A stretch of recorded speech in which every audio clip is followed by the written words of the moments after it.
e altre informazioni di questo genere. Se avete dei dubbi potete utilizzare la chat in basso a destra, mentre per le domande c'è la sezione dedicata che vedete. Se non la vedete dovete attivare i tre pallini a destra che si chiamano opzioni pannello per rivolgere le domande a tutti i relatori. Grazie.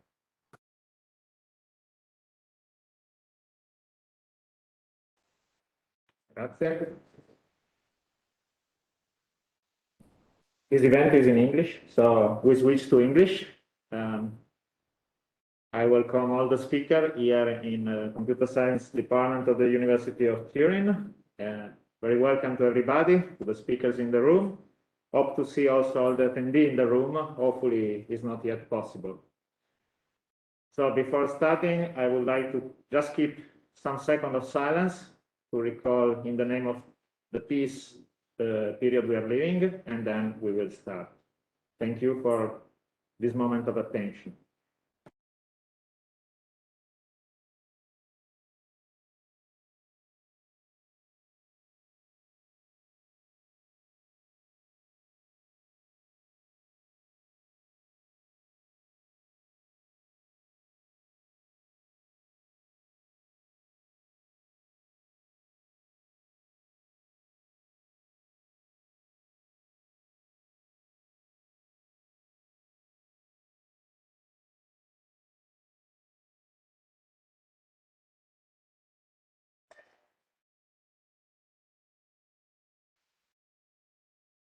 Okay, we can start. Hope you can hear us and see our monitor and the speaker as well. Can anybody confirm that everything is working? So let's start. Welcome to this event. It is about DeepHealth Piedmont Branch, the clinical experience. What we want to share today is our experience in a European project that is giving us the chance to collaborate between computer science, data science, and healthcare in the area of artificial intelligence and high-performance computing. The schedule today is very tough. Hope we can keep the schedule. Here with me, we have Marco Calandri, that represent the second half of the world. Actually, here I'm an alien. I'm among the only, except with the other speaker, Daniele, I'm the only one representing computer things. And so I leave a few initial words to Marco Calandri that represent the healthcare world. Thank you, Marco. It's a pleasure to be here and to represent as a member the Department of Surgical Science of the University of Torino. And I'm speaking also on behalf of Professor Fonio, who unfortunately could not assist here in presence. So the first time that I heard about the DeepHealth project, it was like 2 years ago from the words of Marco Grosso, an enthusiastic Marco Grosso.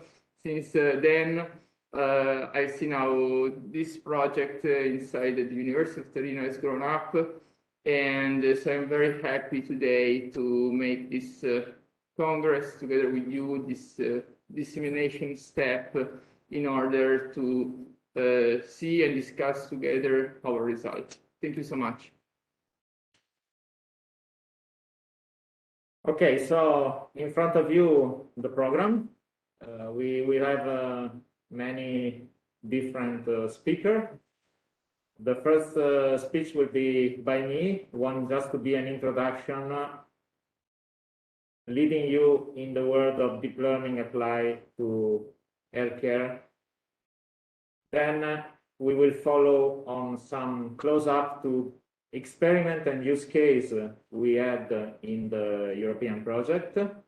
You see by Daniele Perlo, a quick introduction to the project as a whole, then a speech on pathology and deep learning, another speech on perfusion maps, and the third one on neuropathology of a neural network. Then we will have a break.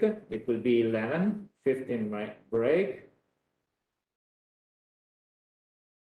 Then we move to radiology and lung nodules detection from 11 to 12 to end our technical presentation. Finally, after this technical presentation, we have some discussion here all together with the speaker and also with the attendee. You can interact with us on the chat, and of course, feel free to interrupt and ask for questions with your voice. At the end, I know there is a test. I'm not familiar with this part of this kind of event because I'm not a colleague of yours. I'm here to help you in any case. In case the questions are not clear, please, we can interact on the chat as well in this final thing that I don't really know if it is important or not, but let me know. It is. Okay. Okay, we are a little bit ahead of schedule, but maybe we can save some time later. What do you think? I think we start in any case. Okay. So we start from the very beginning. The title that I decided for the introduction is a funny thing, the magic and threats of machine learning from biomedical data.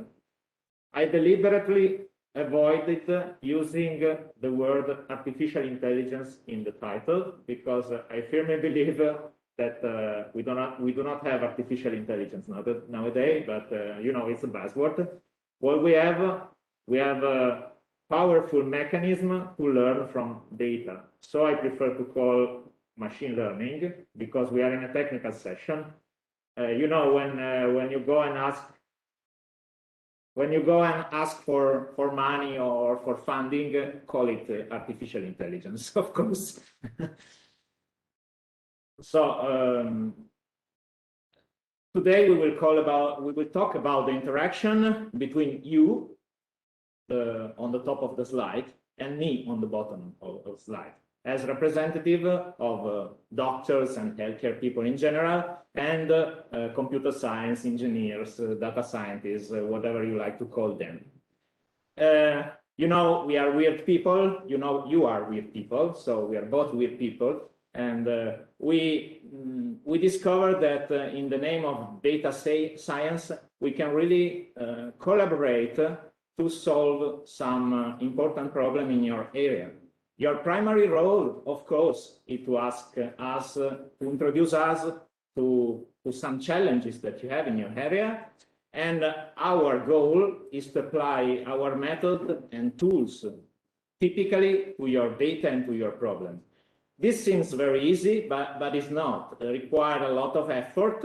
First of all, the usual effort when you have to work in an interdisciplinary team, you have to understand one another. But as you can see, there is a kind of change of paradigm that must be really well understood on both sides of the world. The goal of this talk is just to give you this kind of paradigm if you didn't have the chance to test in your own working life before. So today we mostly address machine learning applied to digital image processing, or deep learning applied to digital image processing. Through deep learning, you can solve a huge amount of image processing problem. Here you have a partial list going from enhancement, denoising, generate new images, solve inverse problem. In the area of computer vision, you can do a lot of tasks. You can detect things, segment the area of interest, classify the kind of images or the many other possible applications. Here I just copied the 3 images that are representative of the talk that you will hear about today, so I don't lose time in describing those. What I want to do is to introduce what was our collaboration in the medical area until, let's say, 6 to 10 years ago, and how the collaboration is changing today. In the past, we used to work with feature-based thing. What does it mean? Here you have a diagram of our interaction with the medical area. Of course, you ask us to take part on a challenge Usually, you spend some time in describing the problem that we try with some difficulty to understand. And on our side, we try to map your problem on a method, on a class of problem that we can solve, a general class of problem that we can solve. The next step is technical. In the computer area, in the data science area, we map the problem on the tools, on the things that we can do, on the information that we can extract from the data. I mentioned the data. Usually in the past, we required you to share a few data samples just to understand the problem, what is the thing that you are looking for. And this will help us to fix some parameter of the method, and if we are so lucky, to develop and validate a solution. The data represent a small wheel in this game, just to select the correct tool and maybe fix some parameter of the tool, some threshold, some approaches. Just to give you an example, this is one of my past work in the area of PET images. I don't introduce you to PET because I will be in error in every word that I can say. But here the problem was to find anomalous boxes, so anomalous volume in a time series of PET volumes, looking for tumoral area with anomalous glucose uptake. Here the interaction was, we really need to look at something that is anomalous in time. So you just take 3 values of this volume in 3 time steps, and we come up with a typical method for anomaly in time. In this case, as an healthcare expert, you describe the problem, and we find the tool that match your description. We used an anomaly detection tool based on correlation, and we extract normal correlation from all the volume that we have, hoping that the anomaly is really small with respect to all the rest of the volume. It's just like you are telling to me, look in this picture and please find for me the red pixels. You are really describing what you are looking for, and we simply try to implement that thing in an automatic way. The interaction is on the feature you are looking at, not on the problem itself. So on the medical side, the interaction was explain us what you are looking for, and we will try to find an automatic way to realize your dream. Find the red pixel, to be really simple. Let's move to deep learning. Deep learning is completely different. We go back to the previous scheme. The main difference are 2.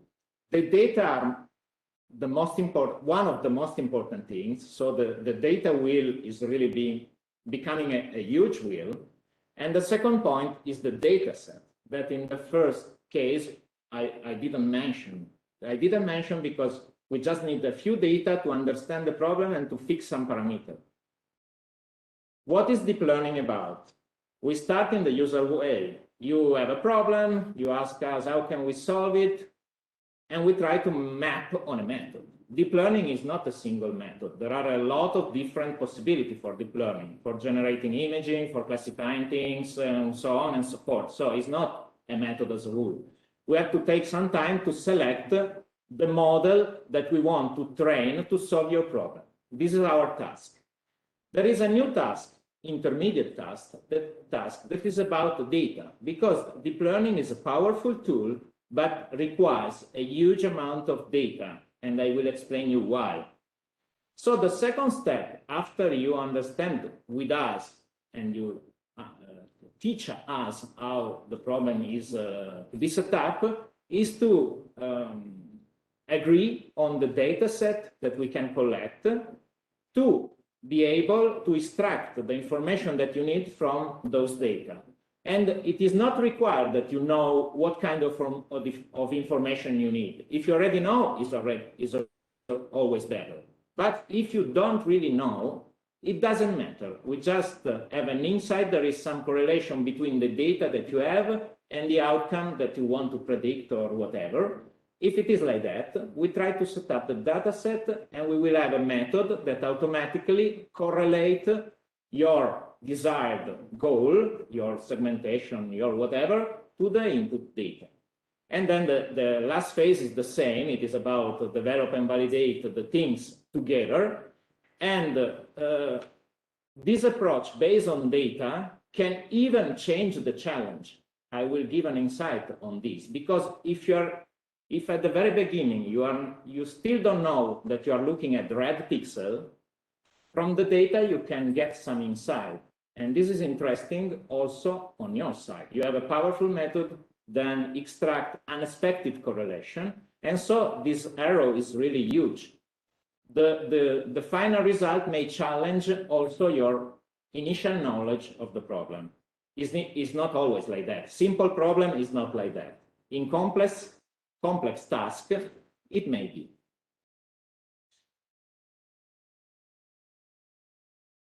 A recent example to introduce you to the deep learning approach is about the task that we started to solve with the radiology unity in Città della Salute, looking for a mechanism to detect COVID in the 2020 spring from simple chest X-ray. This is a typical deep learning challenge, and it is a good example because imagine in 2020 when you were collecting a lot of positive COVID pneumonia cases, and probably looking at the chest X-ray, you were trying to understand, okay, can I get an insight on the presence of this kind of pneumonia from this simple widespread diffuse chest X-ray before going to more complicated examination. The deep learning approach is this is a kind of example where deep learning approach may be effective because you have some insight in the possibility to use this chest X-ray to detect COVID, but you don't really know if you can tell the difference between not pneumonia, other kind of pneumonia. Is there really a difference in the pixel that I can spot? Let's try with the statistical approach, with a machine learning approach, with a deep learning approach that potentially can exploit pixel intensity in a better way than our eyes, because we still don't know exactly the window we have to look at, the area we have to look at. So the approach apparently is very simple. You take two baskets, you start collecting negative chest X-ray and positive chest X-ray. This looks very simple. You put a lot of images in the two classes. Of course, you have to keep them labeled, separated. The machine has to know this is positive, this is negative. And then you apply the deep learning magic. If there is correlation between the input, the image, and the answer, COVID is here, COVID is not, you will get a positive correlation and an answer. And this is the magic, okay? It's very fun. So I can solve every problem I have with deep learning. The answer is no. I will try to understand. I will convince you about this in a few moments. What is deep learning? Deep learning is a huge mathematical model made of many layers of synthetic neurons. But synthetic neurons is just about math. It's just linear combination of things. You take many inputs, the pixel, you mix them together with some weight, with some coefficient, and then a nonlinear activation. You stack a lot of these guys on top of each other, you got a huge mathematical model with millions of parameters. How do we learn these millions of parameters? On top of data. So we are moving the learning phrase from the human to the math, to the parameter of a model. We lose control on what we are learning. We don't know if we are learning red pixel or whatever. We just know that we try to solve the problem from the beginning to the end, from the image to the decision. And in the middle, we have a million of numbers that most guys, even us, really do not know how to interpret. This is one first threat of using deep learning. But if you are aware of this, you can improve the usage of deep learning. It's not just about a black box that solves problems. I try to convince you with a few studies that we start to look at in 2020, and we are still working today. And we just had a project funded on this a few days ago. So the neural network model is a kind of pyramid that is extracting information from the image and maps the information on a small dimension. This is very important. You start from a complicated things, a video, an image, complex data you cannot model, and you put a bottleneck, a small thing in the middle with a small dimension that is kind of good representation of the things you are looking at. It is just like, I don't care about all the details of the chest X-ray. I just want to know a vector, a list of features. But in the mathematical world of deep learning, you have no control on this feature. You don't know if this feature is about some kind of pathology. You just know that you move from 1512 times 1512 pixel. Each of those, it is 12 bits, a huge number, and you map on, let's say, 100 features. But you don't know what this feature represents. It's just about numbers. We know that from these numbers, we can solve problems. So what is the insight? In these 10 numbers we have in the middle, we have a small representation of the complex data that still captures the things you want to solve. In this example, still captures the feature that are useful to say in this chest X-ray we have COVID. If you take this blind approach, the tool may be useful from a clinical point of view, maybe, but it's not useful in terms of understanding of the problem. It's just a black box that is helping you. But can you trust it? Maybe not. Why you cannot trust? Because it is trained on images. So the effectiveness highly depends on the images that you provided. A simple example that we experienced in the beginning, in 2020. We have a lot of positive COVID chest X-rays from the hospital we were collaborating with. Everybody was collecting positive chest X-rays in terms of COVID. And we need to let the model compare positive things, COVID things, with non-COVID things. So we start collecting other images all over the world, open data set. Even other images from the same hospital may be taken a few years before. Maybe a few years before, the machinery that was used to take the picture was different. And then I put in front of the model COVID, non-COVID. Maybe the model is not learning COVID, non-COVID. It's learning COVID, old image. COVID, old image. It's not COVID. It's just new image, old image. New image, old image. So you are not learning what you're really interested in. You are just learning what you are showing to the model in a black box approach. So you have at least two problems, the data set and the kind of approach itself. So this was the dark part of the world. Of course, it is useful, deep learning. It is my job and I have to sell it. But of course, don't trust the big company guys that comes with an AI solution that maybe is not deep learning, but is AI solution. It is better than you because as we have collected 1 trillion images, 1 trillion cases is really better than you. In some cases, it may be. In some other cases, it may not. So beware the seller. How can we improve this? One approach that we followed is to constrain this intermediate representation to represent useful things. In our case, we use a public data set of radiographic images that was mapped with a classical radiological finding taxonomy. In practice, we have 14 classes of medical problem that you can spot in the chest X-ray. And we constrained the model to learn this mapping before addressing the COVID.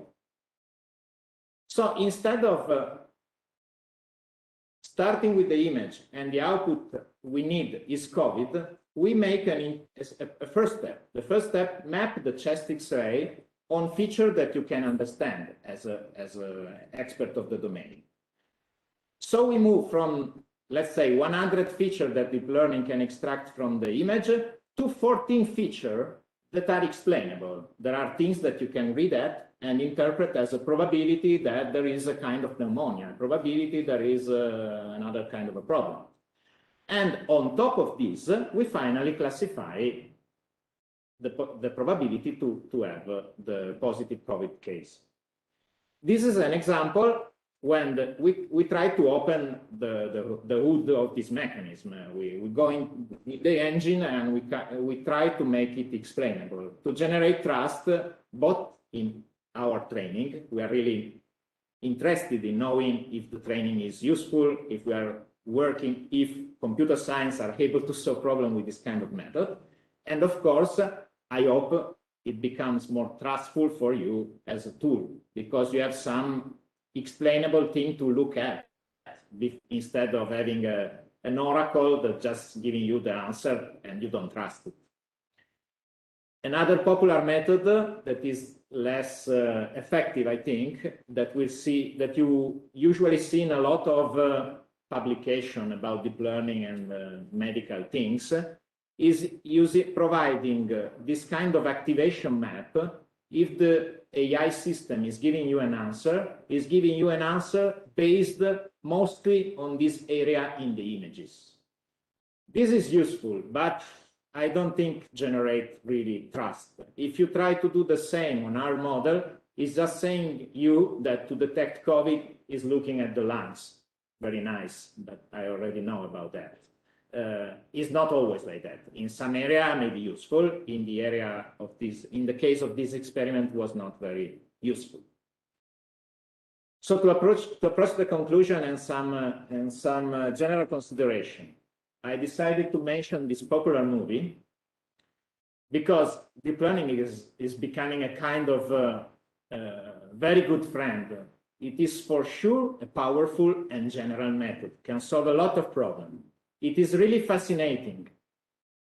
What deep learning can do is to map your knowledge on a complex mathematical model using data, just data. And this is very nice. We don't have to lose a lot of time understanding what is your medical problem.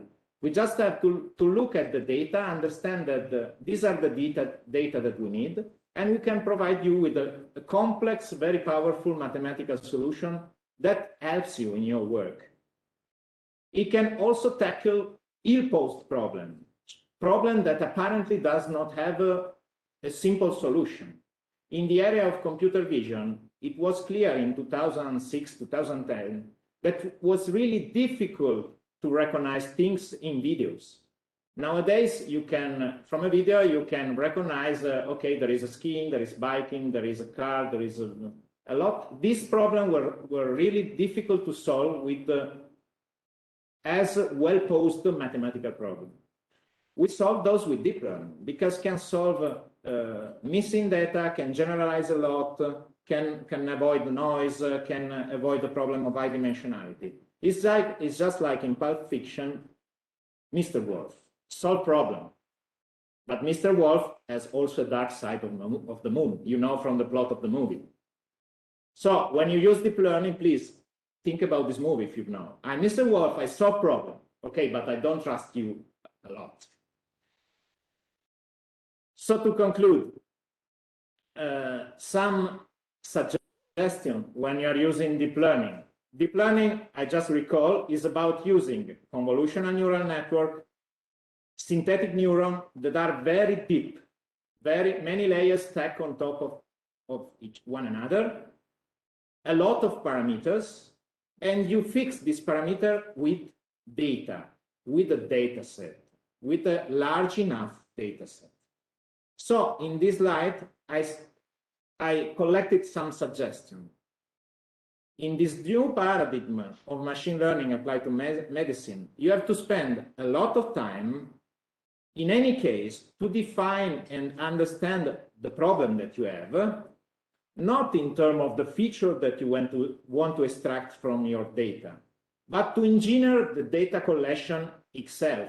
You have to collect good data to have a good solution. If your data will be noisy, if those are images and are all screwed up with different setup, of course, the learning will be more difficult, less effective.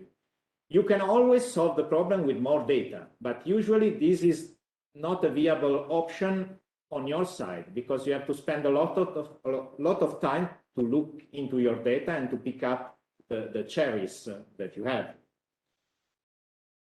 When you start collecting data, we understood that it's very important to consider all possible potentially correlated information and useful information.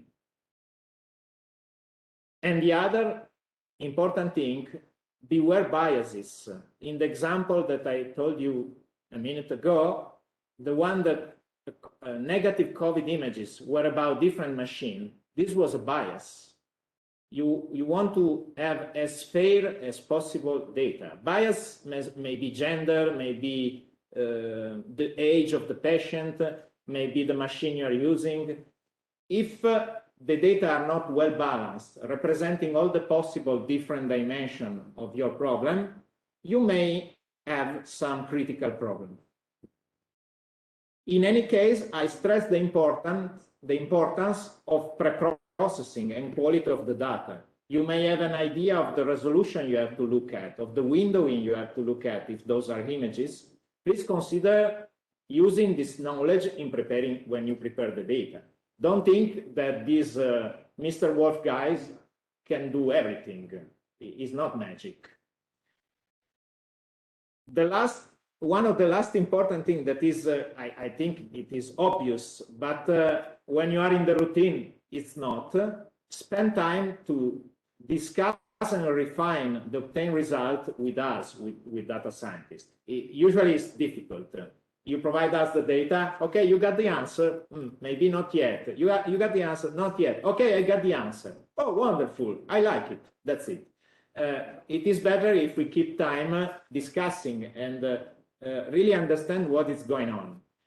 If we do this last step, we may have the chance to inspect and try to understand the feature that we are automatically extracting. If we just solve problem, it's not fun for us. If we understand problem, it's fun for both of us. And what I dream about is to exploit this black box thing that is very powerful to extract unexpected things. If we can do this, we are really good guys, because we will be able to challenge both our assumption as data scientists and your assumption as doctors. If the model is exploiting something unexpected, it may be a problem. It's exploiting age of the patient, and you don't want that to happen. This is a negative thing. But maybe it's exploiting some correlation that was completely unexpected with some genetic data or whatever. And this is interesting. But you have to spend time in looking inside the black box. This is difficult for us, and it is even more difficult for you. But if we discuss, we can do that together.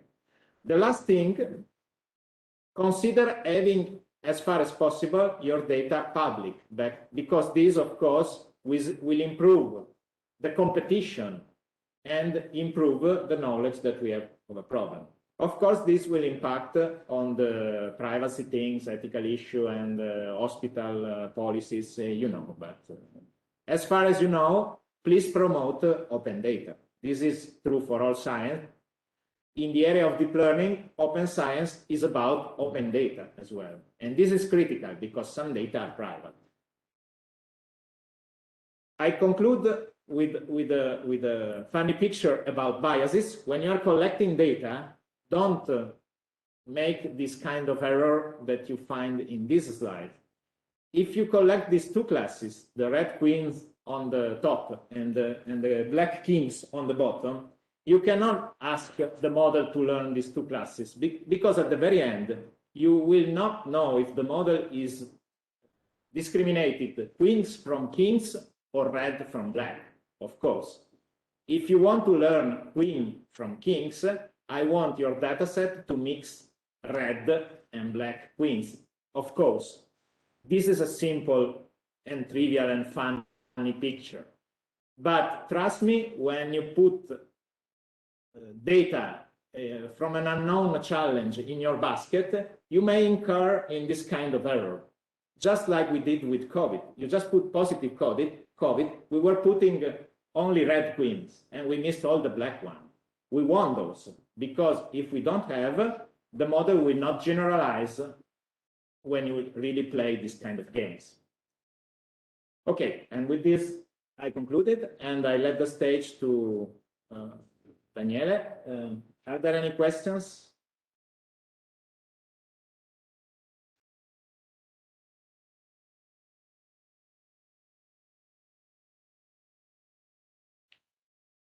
Questa qui.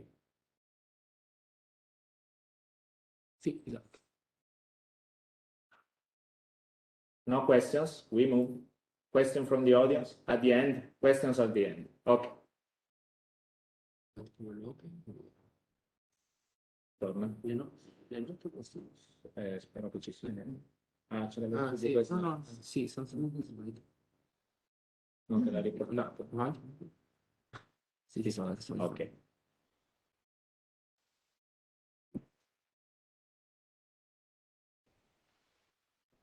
Thank you, Marco, for this first part. Then I'm Daniele Perlo, computer science from Fondazione Ricerca Molinette, and I will talk you about the DeepHealth project. Just a big overview. That is an European effort in order to boost the biomedical image analysis with the deep learning approach. So what we have in this lesson, we have this is a short outline. What is the DeepHealth project? We're talking about the context and the concepts behind the DeepHealth project. We are looking to the team and the project objectives. Then I will show you just an overview of the toolkit that DeepHealth proposed and produced in this project, and some kind of the results. So the outcomes of the projects and the outcome from our departments, UNITO and Città della Salute.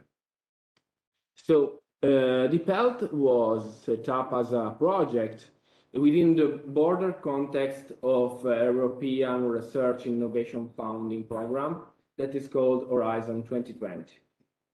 The DeepHealth project is defined as a drive to improve the usage of predictive technologies within the health context. In particular, with regard to the development of medical image analysis applications in order to support diagnostic monitoring and treatment of diseases. So let's talk about the context and the concepts that leads to the DeepHealth project idea. This diagram is intended to represent in a very, very simplistic way what is the daily reality within a medical institution or production environment.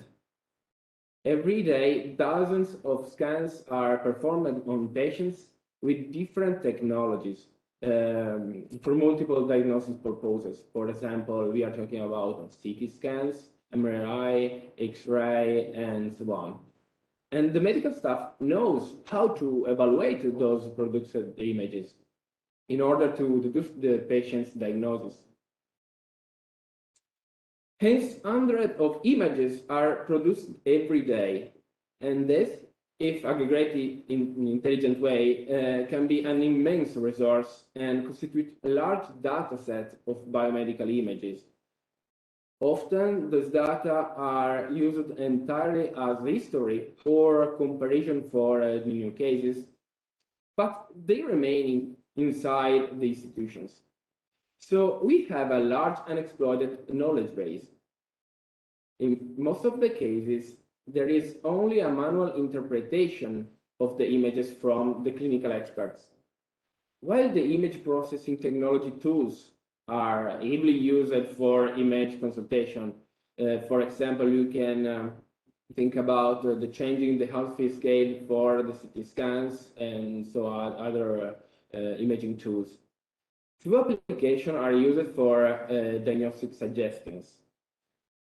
So the idea of DeepHealth is to create some kind of middleware, a software platform that is able to host biomedical application in order to help the doctors in his everyday work by giving some kind of clue about the diagnosis, or at least raise some area of concern by automatically analyzing the images. Those images are sent to the specific application of interest, and the software produces a prediction that is given to the doctor. So the idea is to continue to increase the prediction capacity of the application. So it's also necessary for the medical professional to contribute also to the annotation of new cases day by day with the correct diagnosis. But the process is not a simple plug and play. This diagram is the process that is proposed, of course, by DeepHealth.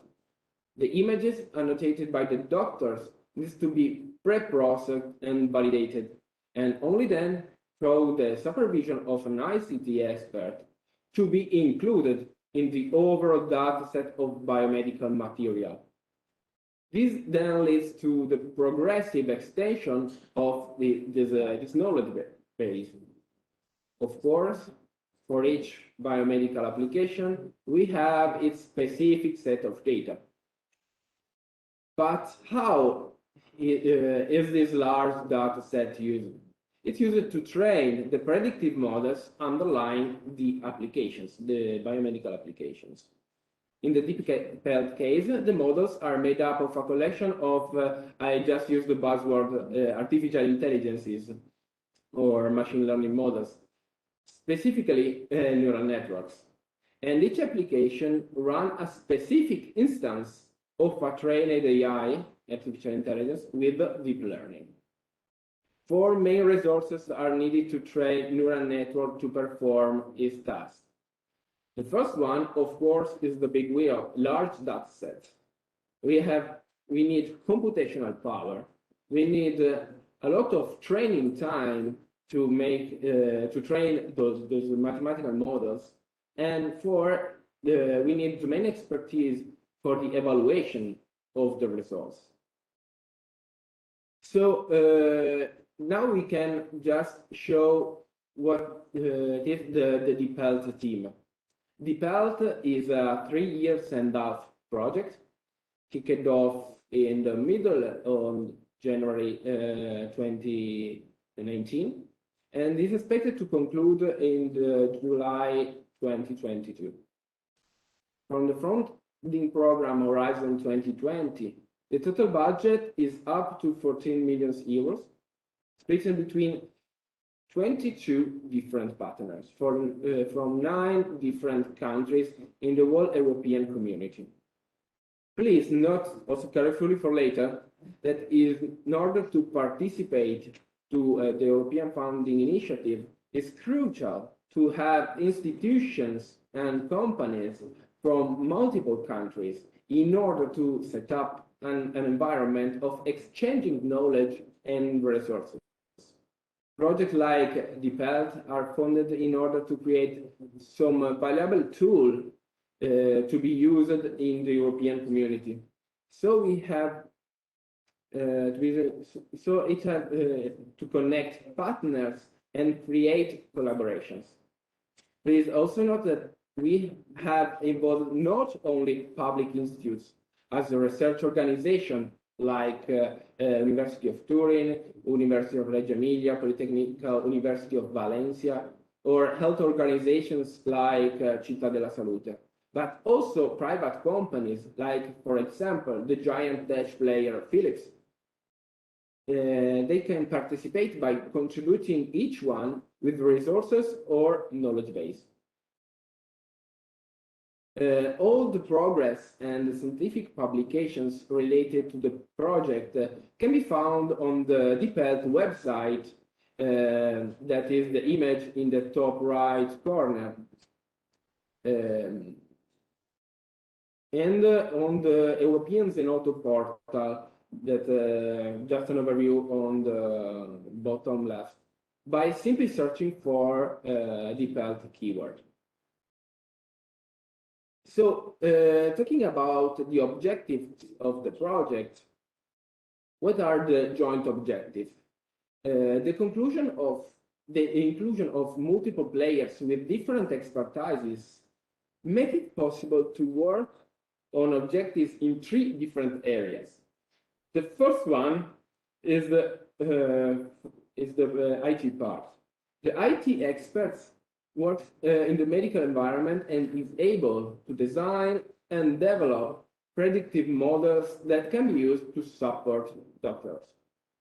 It also facilitates the work of the doctors by proposing common toolkits for training neural networks, which can be trained on infrastructures that are called high-performance computing infrastructures. Basically, high-performance computing infrastructures are extremely powerful computers. For example, HPC4AI, that is the one in the image in the slide, is hosted here in our department of the computer science in this building, and at the moment is in a room that is directly in the room behind me. Then, from the medical point of view, the goal is certainly to be able to help the experts in diagnosis by supporting him with prediction or clues to the diagnosis. In the long term, we can therefore expect to reduce the costs in terms of diagnostic time. For a more general point of view, collaboration, high-performance computing infrastructures, and the development of a common toolkit make possible to create a common adaptation tool, which can be used by both public institutions and private companies for the inclusion of artificial intelligence application to support the daily work of the medical staff. Always talking about objectives, we included in the DeepHealth program the developments of 14 different medical use cases. For each of them, we have developed an application, a specific application that includes an artificial intelligence solution. We can divide the area of interest into 3 large subgroups. The first one, we find the neurological diseases. Here we find several use cases of our developed technology. For example, migraine and seizure prediction, measure depression type classification, also dementia type classification, and segmentation of the brain area. There is a study on structural changes in lumbar spine pathology. There is also a segmentation task based on gray material on the brain for Alzheimer's disease, epileptic seizure detection, and a regression of fatigue assessment for multiple sclerosis patients. Then we also explore cancer prediction and tumor detection. with 3 use cases that are chest cancer detection, prostate tumor diagnosis, and skin cancer melanoma detection. Lastly, there are applications dedicated to the pathology anatomy, automatic tissue analysis, and image synthesis. So we are talking about other 4 use cases: classifications of wall slide histological images of colorectal biopsies. We are talking about synthesization of CT brain perfusion maps. We have a deep image annotation and image analysis and predictions for urology.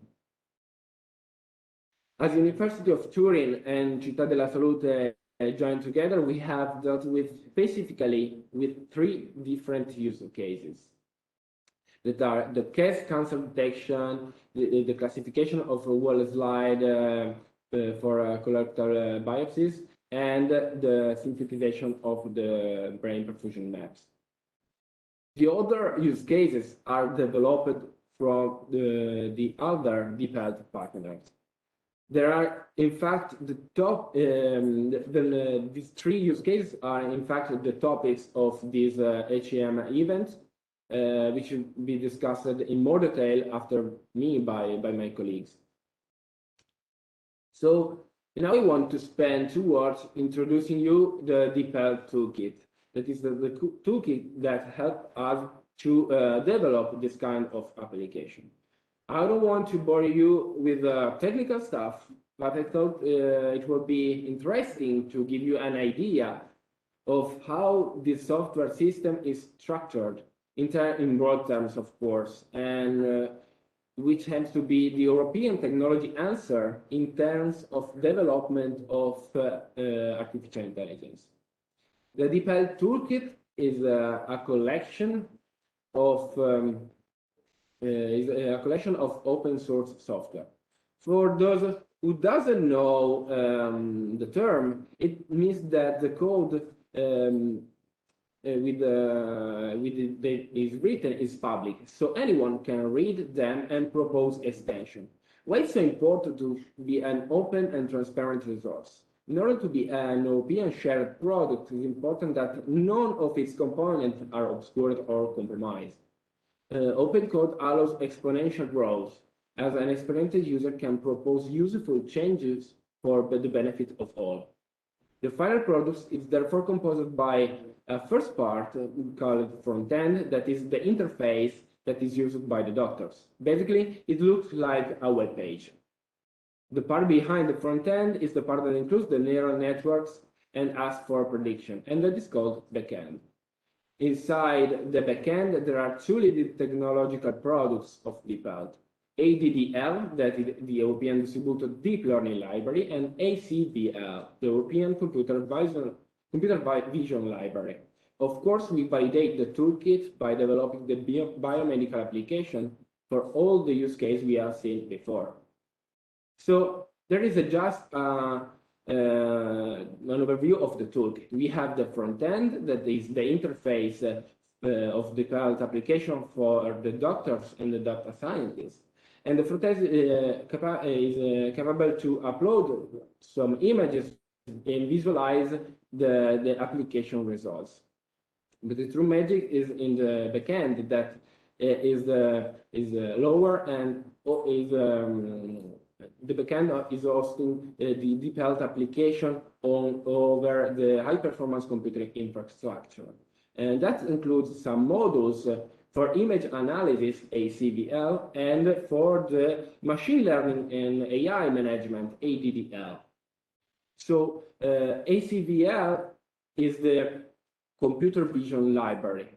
That is the module, please note, that allows the image analysis and image management over image processing over multiple standard medical image formats, DICOM, TIFF, and so on, and provide a variety of tools to transform, manage, enhancing images, and extracting features.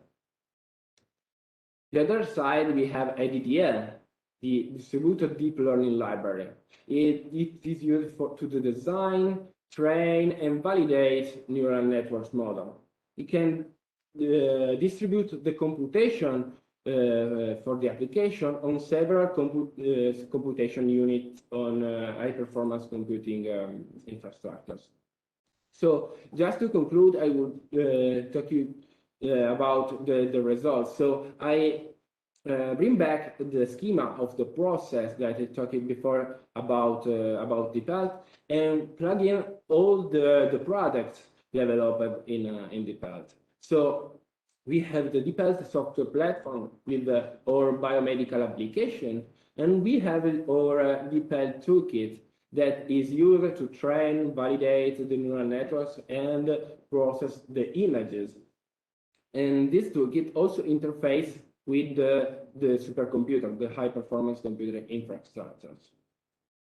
Talking about the achievement reached by University of Turin and Città della Salute, in addition to the development of predictive engines and the publication of several scientific articles, mostly are technical articles. We have also made available and public the data sets collected in the DeepHealth project. Often there is available lack of medical data and data public and available for the technical research. In artificial intelligence research domain, the data availability have to increase. Our aim here is to provide the scientific community with the data to continue the process of improving and researching this technology to support the medical field. With this, I just end my lesson, and I can let the presentation to the next speaker. Thank you. Any questions?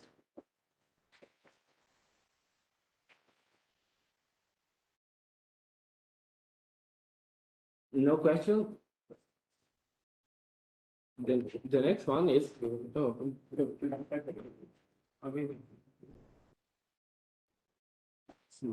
stitch.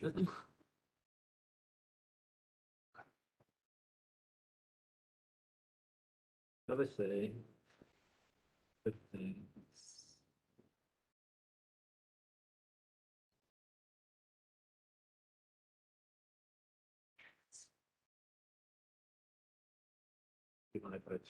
Sì, grazie.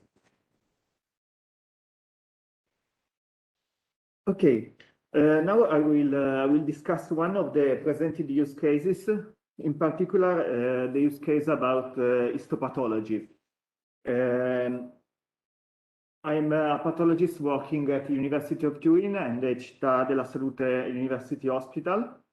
And we proposed this kind of task when it was the DeepHealth project was presented to us, because as our colleagues who work in radiology, also our setting, pathology, heavily relies on image analysis for our job.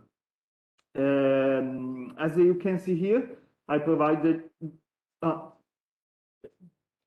It's better, definitely better. As you can see here, this kind of topic, which is called computational pathology in our setting, is becoming increasingly important and is being proposed to resolve many tasks which are part of every pathologist's daily work. As you can see here, you can attempt to use some tools based on computational pathologies to perform histological diagnosis, and also to measure some parameters which are fundamental, cornerstones of diagnostic activity, like mitosis count, cell detection, evaluation of immunohistochemical markers. So the idea is that by developing this kind of tools, you can reduce the required time for diagnosis and reduce the caseload for the pathologist. Which is very important also because there is a kind of shortage of trained pathologists worldwide. So it could help speed up the diagnostic process. This kind of papers show the importance which is gaining this topic. Here you see a review published last year in Nature Medicine, so a very big journal, we can say, which was specifically addressing the use of computational pathology. As it was discussed previously, also in this setting, there was an evolution during the last years between future engineering to deep learning. Initially, as it was discussed, some tools were developed based on the explicit programming of analysis of specific features. For example, there were some attempts to describe how a mitotic figure was the characteristics of a mitotic figure to develop some tools for their recognition. While now the research is moving toward deep learning for every kind of histological diagnostic task. One of the first successful approach is represented here by Google AI team, which attempted to recognize lymph nodal metastasis or breast cancer by using deep learning. This was a good example, I think, because this is a time-consuming task, not very interesting for the pathologist, because the pathologist has to examine a lot of slides, looking for sometimes very small alterations, which are, you can see here in this area, this kind of neoplastic cells within the lymph node. In this case, you can see this area, which is quite big, but you can imagine that sometimes the neoplastic cells are very small, are just small clusters. So the possibility for the pathologist to miss this alteration is a concrete possibility. And you can imagine the consequences for the patient, because the staging of the disease would be completely wrong. So having an automated tool, maybe a supportive tool for this task would be very interesting, very useful for the daily activity. So this task was proposed a couple of years ago and showed some very good results. In our case, our setting was to address colon cancer diagnosis. In particular, why we chose colon cancer? We chose this pathology because it's very common. As you can see here, it's the third most common cancer in humans, and is also the second most deadly cancer. So we can say that it's a need of healthcare systems. Another characteristic is that this pathology is currently addressed by screening programs. In these cases, for this pathology, performing a early diagnosis is extremely important, because you have a time frame in which you can detect pre-invasive neoplasms, which are called colorectal adenomas. So if you get this disease very early, you have the possibility to cure the patients who would not develop an invasive cancer. So we thought this could be a good setting to test our hypothesis to use a deep learning-based diagnostic approach. Just to give you a brief overview of this setting, as you can see here, there are many, not many, but wide setting of different papers which have addressed colorectal cancer from a deep learning approach, with a deep learning approach. As you can see here, some tools have been proposed to distinguish between tumor tissue and tumor stroma, peritumoral stroma. Some tools to predict outcome in patients, and some tools more recently to predict the molecular profile of the tumor, just based on the analysis of histopathological slides. So there is an absolute interest in this kind of analysis. In our case, we selected the analysis of colorectal polyps. Colorectal polyps represent a very frequent lesion. As you can see here, if you take the population older than 50 years, about half of this population will develop a colorectal adenoma. So it's definitely some kind of frequent lesion. It's also important that although a small rate of this patient will in the end develop an invasive colorectal carcinoma, if you perform a screening program, as is advised in many countries nowadays, you will have to do a biopsy, do a resection of these colorectal adenomas, and the pathologist will have to perform an histopathological diagnosis of these colorectal adenomas. So they represent a very significant caseload for the pathology units worldwide. So if you you develop a reliable tool to assist or to perform this kind of diagnostic assessment, you can expect that you can have a positive impact on the caseload of pathological units, and so reduce the caseload for the pathologist. And also you can expect maybe to improve some kind of other parameters like inter-observer variability, which is a pressing, an urgent need in also in the pathologist setting. Regarding the clinical importance of this task, I think this is an important issue to be considered, because if for hypothesis, if we have 2 or 3, 4 different diagnoses, which maybe for the pathologist are different, but in the end they have no impact at all on the management of the patient, we could say, well, who cares? It could be important from a scientific point of view, but for the patients, if the management is the same, there is not a very urgent, pressing clinical need to perform this kind of specific, accurate diagnostic classification. Conversely, in this setting, we can say that this is important. This is important because, as you can see here, this is a very, very broad presentation of colorectal adenomas classification. You have these categories: conventional adenomas versus serrated adenomas, tubulovillous versus villous versus tubular. But this is not important. What is important is that based on some of these parameters, probably the most important is the grade of dysplasia, you have to tailor the management of this patient. For example, you will perform a different follow-up of this patient. So it's important that the diagnostic assessment is correct. Here I provide just a couple of example images, just to give you an idea of which is the task for the pathologist, and so which is the task for the deep learning based tool, for the image analysis tool.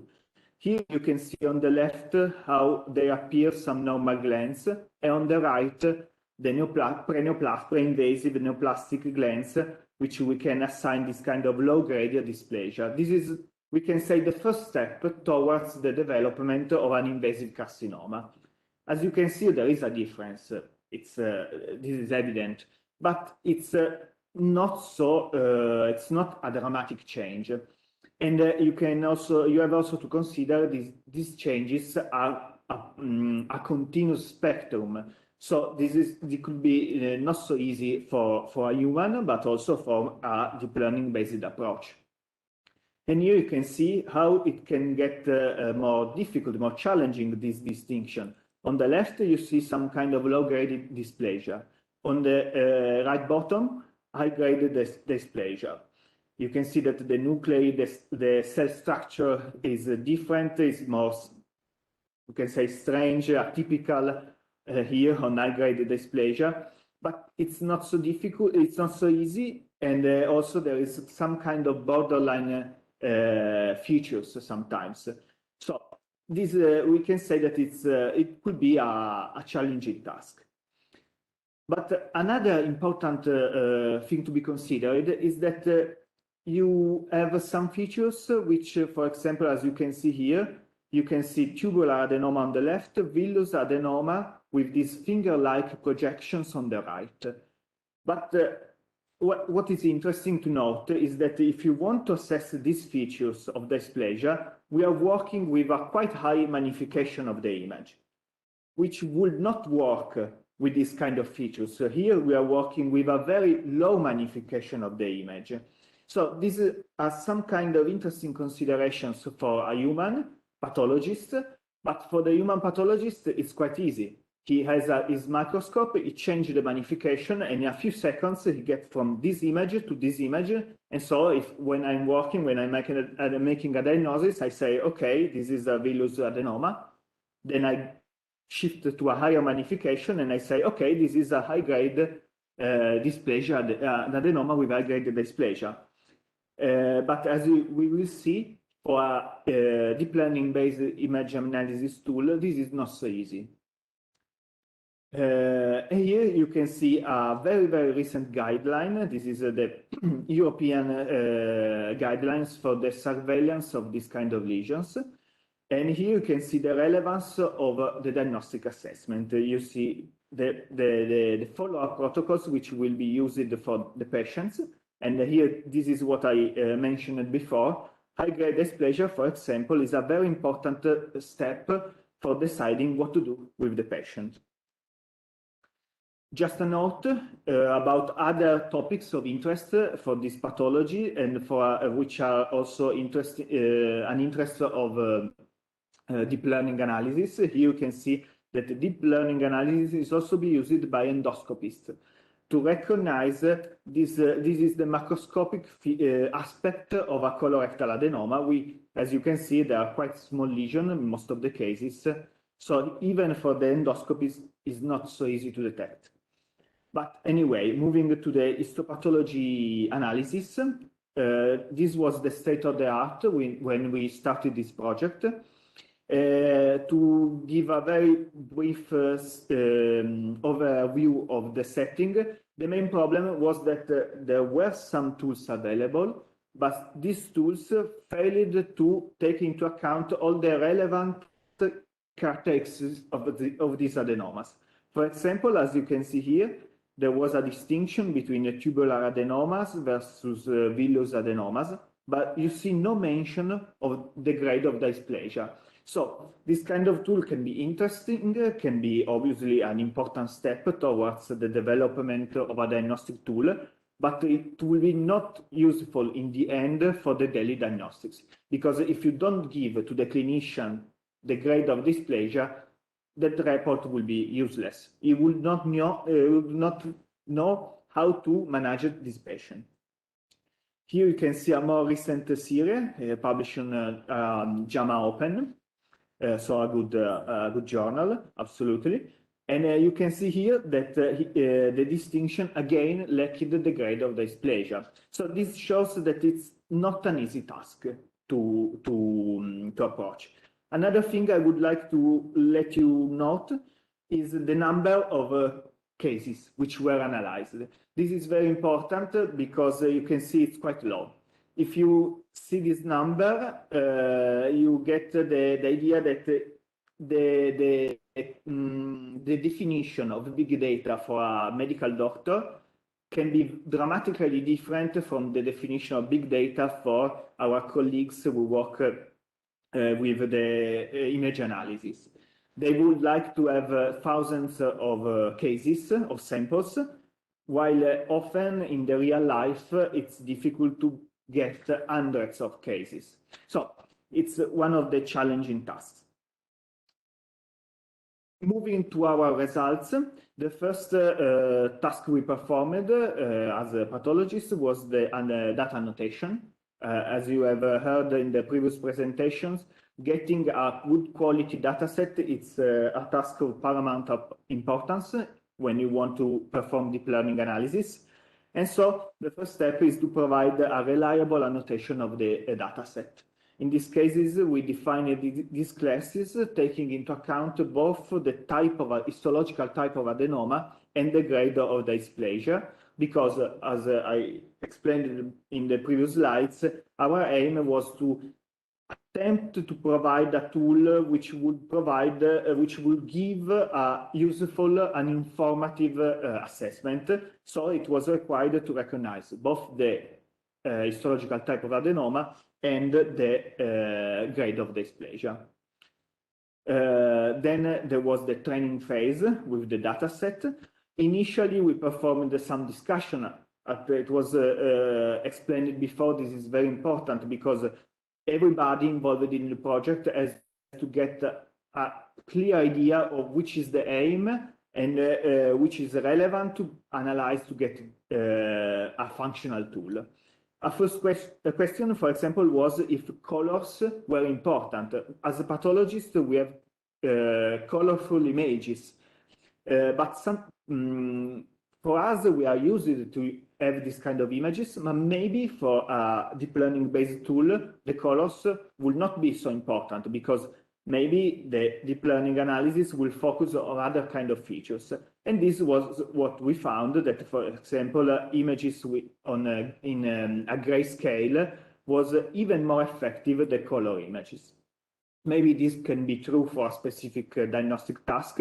Maybe in another setting, colors will be extremely important. So this is something we observed while addressing our problem, but it cannot be. It can be different for other tasks. Then we have to select the resolution of the image. And the important thing was that initially we analyzed the different magnifications level to select what would seem to be the best approach. But what we observed, which was that we got some good results concerning the dysplasia, the grading of dysplasia, but we got some poor results concerning the analysis of adenoma subtype. So we attempted this kind of approach, which was based on integrated analysis between different levels of magnifications. So by performing analysis at different levels of magnifications, it was possible to progressively characterize this kind of adenomas. As you can see here, for example, we first separated this kind of hyperplastic polyps, which are considered as a different subtypes because they have low Paninian potential. And then we performed the stratification of the subtype of adenoma, tubulo versus tubulovillus or villus adenomas, as you can see here, with a very low magnification. And then by using a high magnification approach, we were able to distinguish between high-grade and low-grade dysplasia. Here you can see the details of the analyzed patches of image. Here you can see that to perform the distinction between high-grade and low-grade, you're using some very small patches, high-power patches. Because as you have seen in the example images, when you have to address the grading of dysplasia, you have to see the features of even single cells, for example, the characteristics of nuclei. And so you don't see them if you don't go to very high magnifications. Here you can see what we got. You can see a definitive improvement of classification, going from a single resolution approach, a single magnification approach, towards an integrated approach with multi-resolution. What are the challenges now? The challenges are to, for example, try to reduce the need for so specific annotation. Image annotations takes a lot of time for the clinician, for the diagnostician, being him a radiologist or a histopathologist. So this could, if you reduce the need of annotation, for example, by using the weakly supervised learning techniques, you can probably get some very larger data sets, because it will be possible to collect these data sets very quickly without performing some kind of detailed analysis and annotation. Another specific problem or histopathological slides is that you are working with gigabytes data. A single case of histological slide can take up to 6, 8, or even more gigabytes of data. So as you can imagine, they cannot be a direct input into a deep learning neural network. You have to perform some patching, you have to perform some data reduction and other strategies. And then there are some challenges which are more practically oriented when we want to translate these results into clinical diagnostic practice. For example, you have to take into account some biases, as it was discussed before. For example, if you integrate this kind of tool into diagnostic workup, you have to design a safety net to manage unexpected findings. For example, you give 20,000 of colorectal adenomas. Maybe we are able to develop a perfect tool with a very, very high sensitivity, specificity, and everything, and then you get a biopsy of a patient with a lymphoma, which is a completely different pathologist, a neoplasm from the hematopoietic tissue. How will the developed tool behave? This tool has to recognize an unexpected finding, to raise a warning and say, oh, this is something which I completely don't know what it is. Because if this tool will try to match with one of the classes we have defined, obviously it will be a dramatically wrong diagnosis. Instead, a pathologist will immediately recognize, oh, this is completely different tumor, it's not an adenoma, it's something else. So I think from a practical point of view, the management of unexpected findings is extremely important. Another important considerations are about differences in patient populations. And as it was discussed before, also to get an insight of how the tool is working, because you have, if possible, you have to understand if it's following some kind of correct assessment of the images. Maybe it's important to also use some unknown features, but also to use some classical canonical characteristics that nowadays are used for diagnosis. And then you have a lot of different challenges, for example, I don't know, like the color of the image and some kind of variability. And obviously, one very important task is the external validation in using some different set of sites. So I would like to thank you all the partners of the project who are here, and obviously at the European level. And I think it was very, very interesting to, obviously we are a bit far from a usable tool in the diagnostic routine, but I think it was very, very nice to move towards this end. Thank you.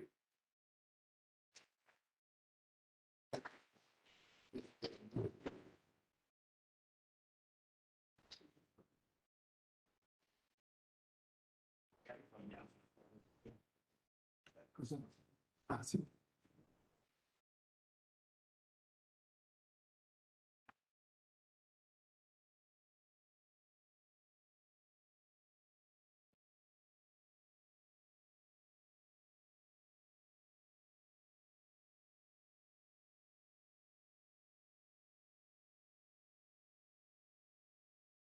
Quindi provo qua, questo adesso per lei.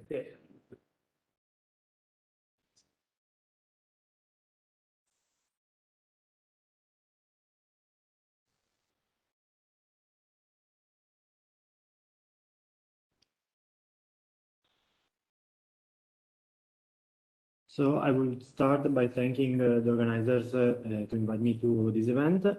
I'm a neuroradiologist. I'm working mainly in the interventional endovascular part, so I'm treating ischemic and hemorrhagic diseases. And that's why I chose this topic, because it's part of my daily routine, of course. So I would start with a little background about the ischemic stroke. We have an ischemic stroke when we have an occlusion of a cerebral artery that causes a decrease in blood flow and perfusion of cerebral tissues. This is an important problem because it's a time-dependent problem. Of course, in fact, we find in this non-functional area that is caused by the occlusion of the artery two different areas, a more necrotic and the non-functional area that is the ischemic core, and that is the part of the brain that is called like a dead brain, because it's like necrotic. And then we have the peripheral penumbra, which is the part of the brain that can be saved, provided the recanalization of the vessel. Of course, the penumbra, it's important because the penumbra is supported by the collateral vessel that we can think about like a vessel of the brain, like different tubes of different diameters. And when we have an occlusion of a larger tube, there is a possibility that from different pathways of this connected tube, we can get some blood flow to perfuse some territories. And this is like the penumbra. It's the part that receives some collateral perfusion and we can stay alive for more time. Of course, we have to say when we have to use perfusion and why is useful in selecting patient for ischemic stroke. Of course, we have two big trials, the DEFUSE and the DAWN, that show a really good result in patient after 90 days from the event that has a known or past 6-hour onset of symptom and were selected using perfusion imaging before going to recanalization. That was really important because we have showed that even patient with a stroke for a known time or for a longer time can have good result in terms of clinical practice because there is collaterals at different extent in different patients. And it's important to evaluate the extent of the collaterals for each patient in order to assess what could be useful to treat one or another in order to have a clinical result, because we don't want to have patients that don't have good results that have only hemorrhagic complication and something like that.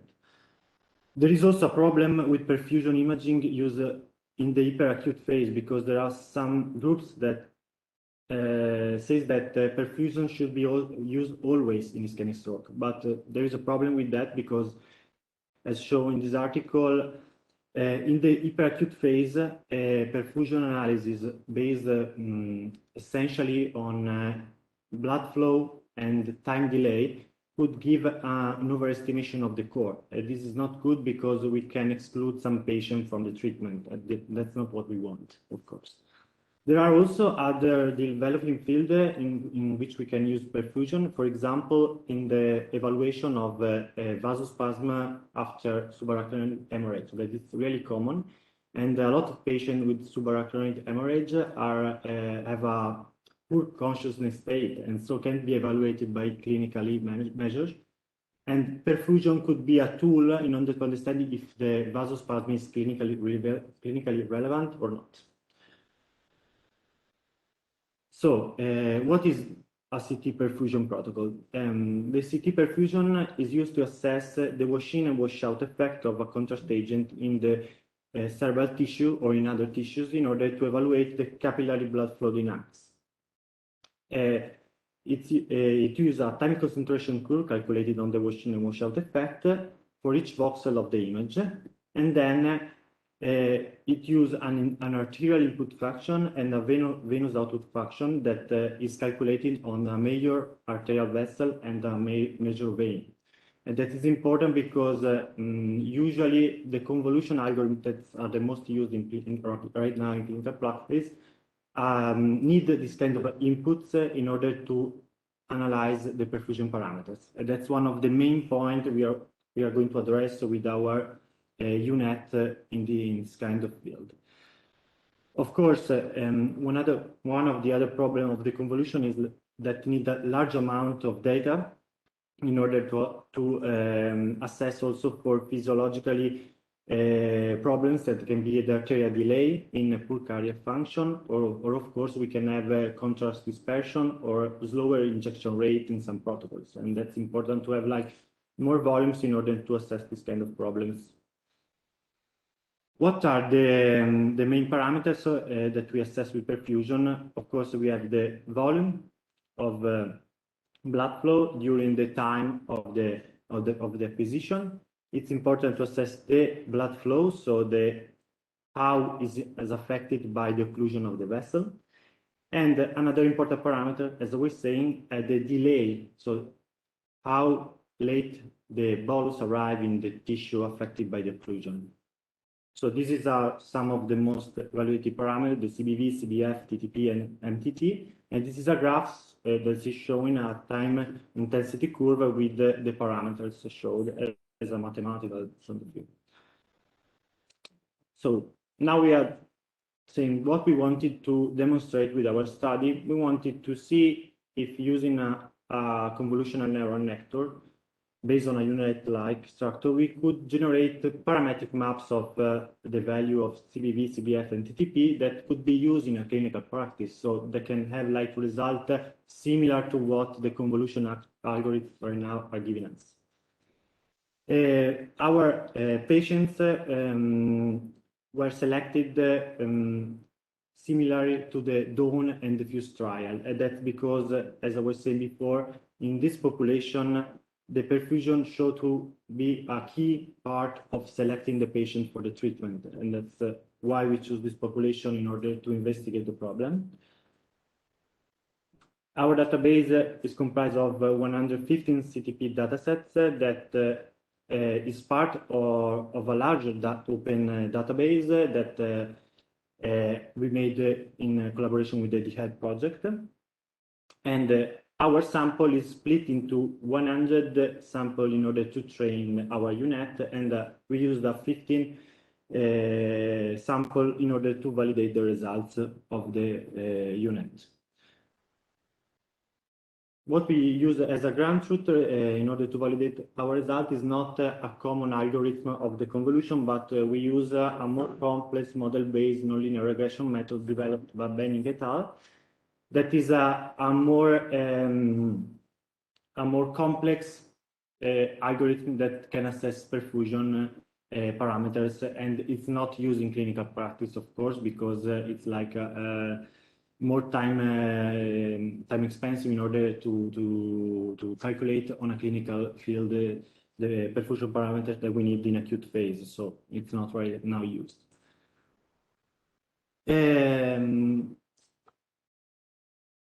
Okay.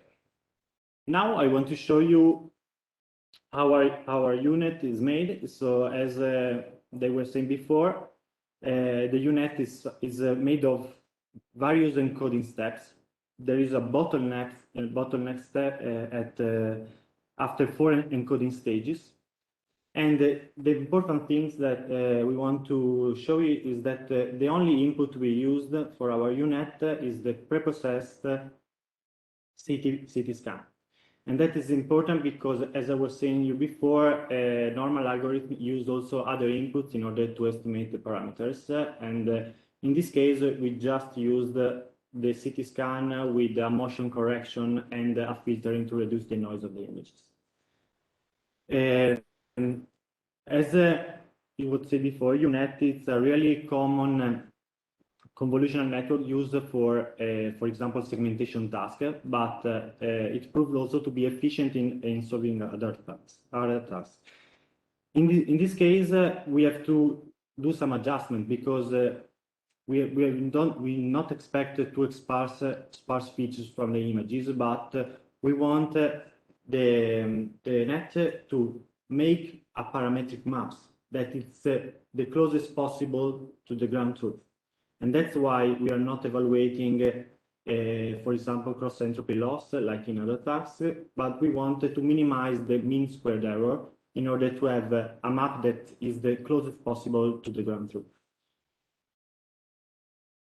Of course, as I was saying before, another important thing of the CT perfusion is that is a time acquisition. So we have different volumes acquiring different time points, and that's why we analyze the perfusion as a 3D tensor that is made of a third dimension that is the time each acquisition is acquired.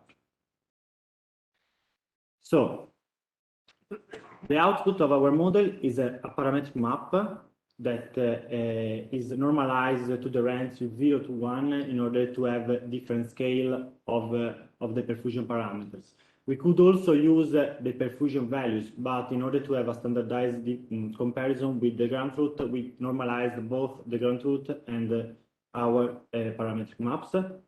This is an example of what we got from the UNet. The A and B image are example of a section of 3 parametric maps of CBV, CBF, and TTP from the net. And on the images C and D, we have the comparison with the ground truth. Okay. How we got to validate our result and compare it with the ground truth? Of course, we used a manual segmentation program in order to assess the lesions on both the ground truth images and the CNN images. And we matches the images using the dice similarity coefficient in order to assess difference in the segmentation of the lesions. And also we assesses the different volumes of the lesion segmenting both on the ground truth and the CN network images. We put a cutoff in the dice score in order to evaluate if a segmentation was done well, and was like more than 0.7. That is a common cutoff used for segmentation task. And of course, we also wanted to evaluate if the volume segmented were similar and correlated with the one of the ground truth. And so we use also Pearson correlation and blend data analysis in also to assess the good agreement between the different methods of segmentation. What we obtain is really good results because we had really good segmentation matching, and of course really good linear correlation between the volumes of the ground truth and the CN maps. Also, the blended analysis showed that we have a good agreement between the different methods of analysis. We have also to assess some limitations of our study that I previously said that our database is not that large because when we started, we didn't have the complete open database. So we based on a smaller data set in order to train the net. Of course, our data set is a high signal noise ratio data set. And in order to see the really performance of the net, we should also test it with different kind of protocols, maybe noisier also, and also maybe with an axial coverage larger, because the protocol we used was an old one and had only short axial coverage. So we have only a partial evaluation of perfusion parameters because we couldn't evaluate the full brain with that protocol. Of course, there is also the problem of different machine vendors because we have different protocols from different vendors. And another important task is to assess if a network is working the same way with different protocols from different vendors. Now, how about what we obtain? Okay, so we say that we could generate a comparable perfusion map with the CNN compared to this algorithm used normally in the clinical practice. And this is a good thing, but one could say why we have to use machine learning if we obtain similar results to the convolution algorithm. Of course, one should think about what could we get with deep learning. As has been stated before, deep learning can, of course, learn from more data and reduce the number of data needed to understand the problem. And that's our main goal, because we want to reduce the number of inputs needed to evaluate perfusion data in order to reduce also the dose of CT radiation needed to assess perfusion protocol. So this is one thing that is important. The other thing is that we have seen that our CN network could estimate the value without additional inputs. And for example, in clinical practice, the use of arterial input function and venous output function is essential in order to estimate the parameters. And that's another thing. What we can say that our network seems to combine different information from the density of the tissue and the density of the arterial part. And that's how we managed to evaluate the parameters without the additional input.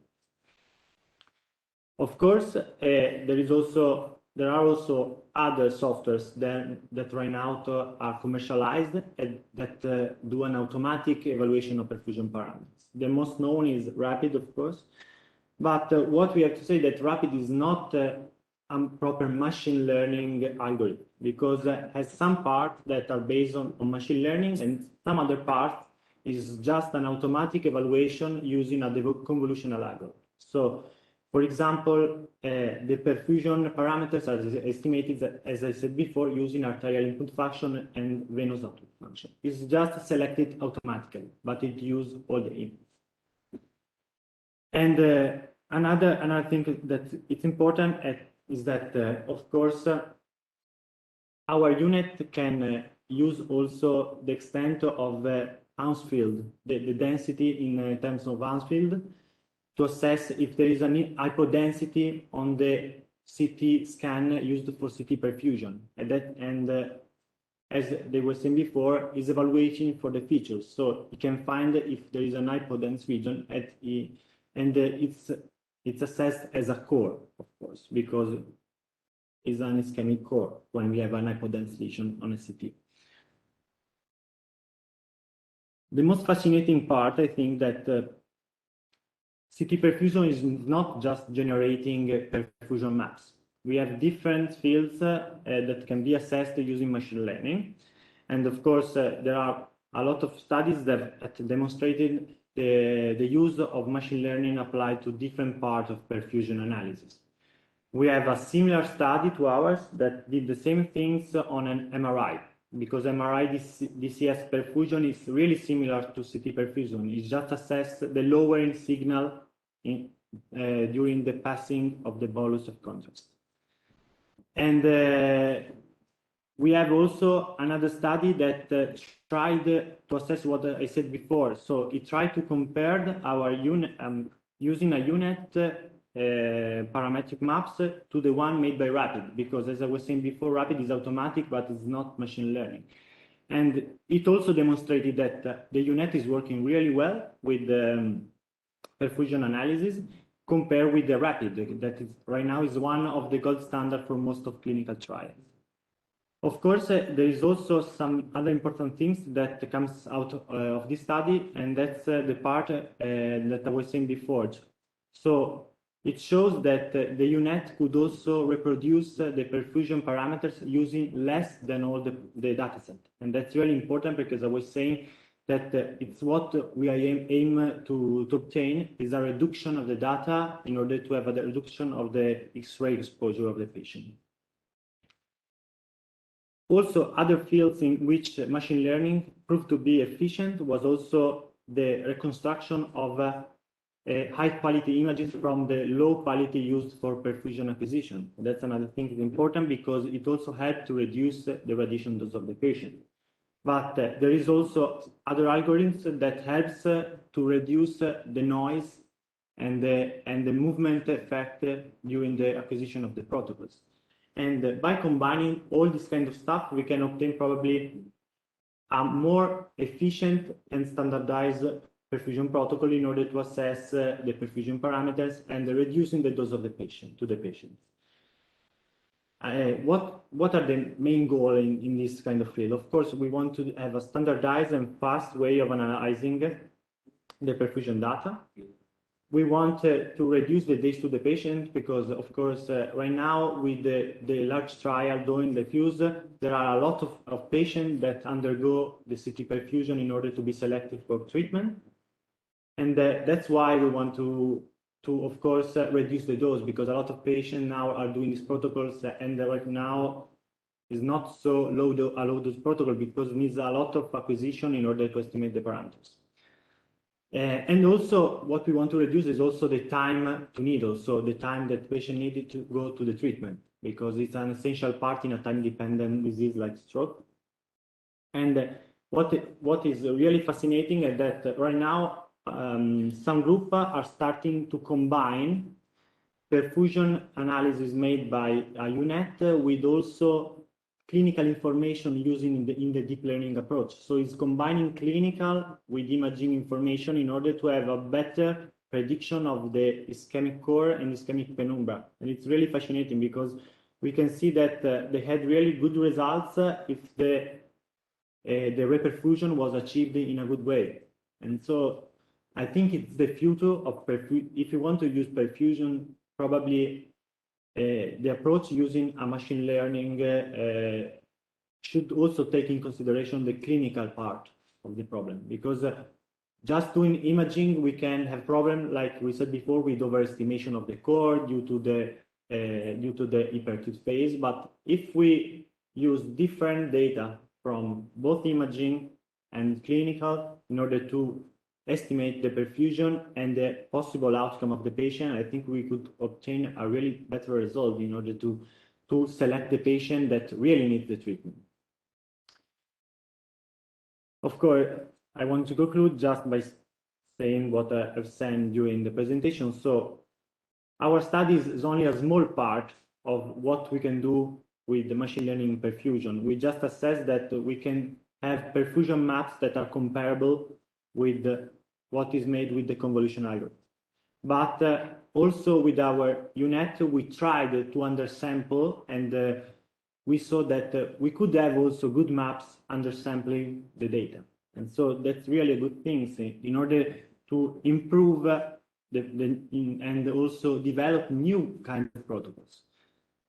But also we have to combine different approach in order to have, I think, the better result as possible, as I was saying before. So we need the algorithms in order to reduce noise, to have higher quality images, reducing the number of data needed, and also probably combining clinical data in order to have a better estimation. Thank you everyone for the attention, and I hope it was all clear and not too complex or too confused. Thank you.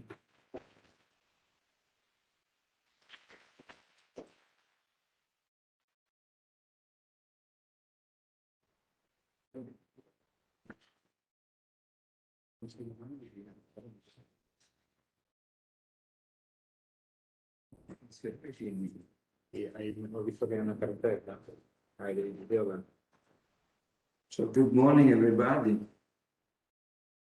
Thanks for the incredible amount of time you reserved to me for me. If you fall asleep, please. But we already wrote it 10 minutes, but don't enlarge too much. Because of the time. You have 42 slides. Yeah. I started from the very beginning of Western civilization. Voilà. And I'm here not to talk about technical problems, because I'm not so skilled, but about what fascinated me in this problem in several conversations I had with Professor Benzetto. And I start, as I said, from the very beginning. This is Pythagoras. This is a scientist from Calabria. He's an Italian. And he was is shown here while he's playing chord. And as you can see, there are weights attached to the chord. And on those weights, there are numbers 12, 16, 9, 8. And what Pythagoras noticed was that the amount of the weight was related to the tone of the chord. And also the length of the chord was related to the tone of the chord. And the same was true for length, for weight, and also for dimension of the bows. Different bows play in a different way. And what Pythagoras argued was that there's a sense in the word, and the sense of the word are numbers. There are rules, and the natural numbers, or better, the fraction, what now we call rational number. Rational because there is a ratio, but also because there is a rationality inside. Those are the truth of the word, the real essence of the word. I think it's completely wrong. But anyway, this was the conception of Pythagoras. Then, 3 years ago, I met Professor Benzetto, and we had several discussions about neural network, not at the level of Pythagoras, I believe. And also the setting of the voice was different. So effectively, we talked about this strange algorithm, and I found something that is very similar to the amazing things that Pythagoras looked at in his chord, in his weight, and in his size, and in his theories. That is, and the concept is that many of the features of the neural network are reproduced by the brain. They share common features that are incredibly common, incredibly similar. And what I'm going to do now is to show you some of these features. I will start from this, that is learning by data. This is a YouTube movie. I hope it will work. It won't work normal, even in an informatics department. Is unable to deal with the movie on PowerPoint. It's a problem of the world, I think. Anyway, you can imagine what this little Hannah is doing. Is moving randomly, okay?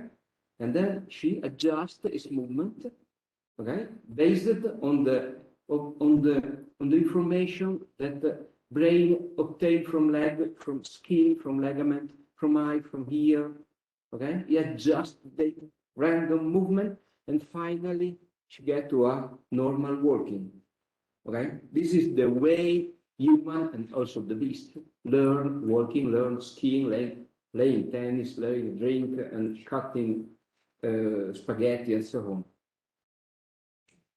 This is a completely different setting. This is a machine with very limited degree of freedom.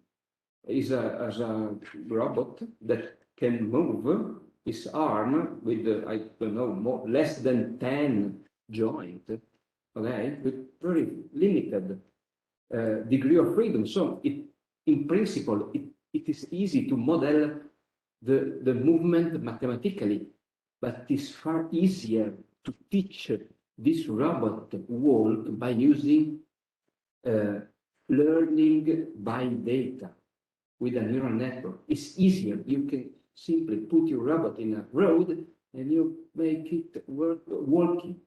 So what I noticed is that the way this robot learn to walk is the same way human learn to walk. The same, exactly the same. The pipeline of data and the pipeline of learning is the same. From data, feedback, what is a good movement, what is a bad movement, is what Professor Granzetto called supervised learning. You learn, you put random data, you achieve a good result, so it's good. You achieve a bad result, so it's bad. And this is learning from data, similar in a human and in a machine. But you may say, well, we are humans, so we have superior cognitive features that are not simply walking, are different. For example, language. You cannot learn language by data or not. This is the canonical way of teaching languages in the school.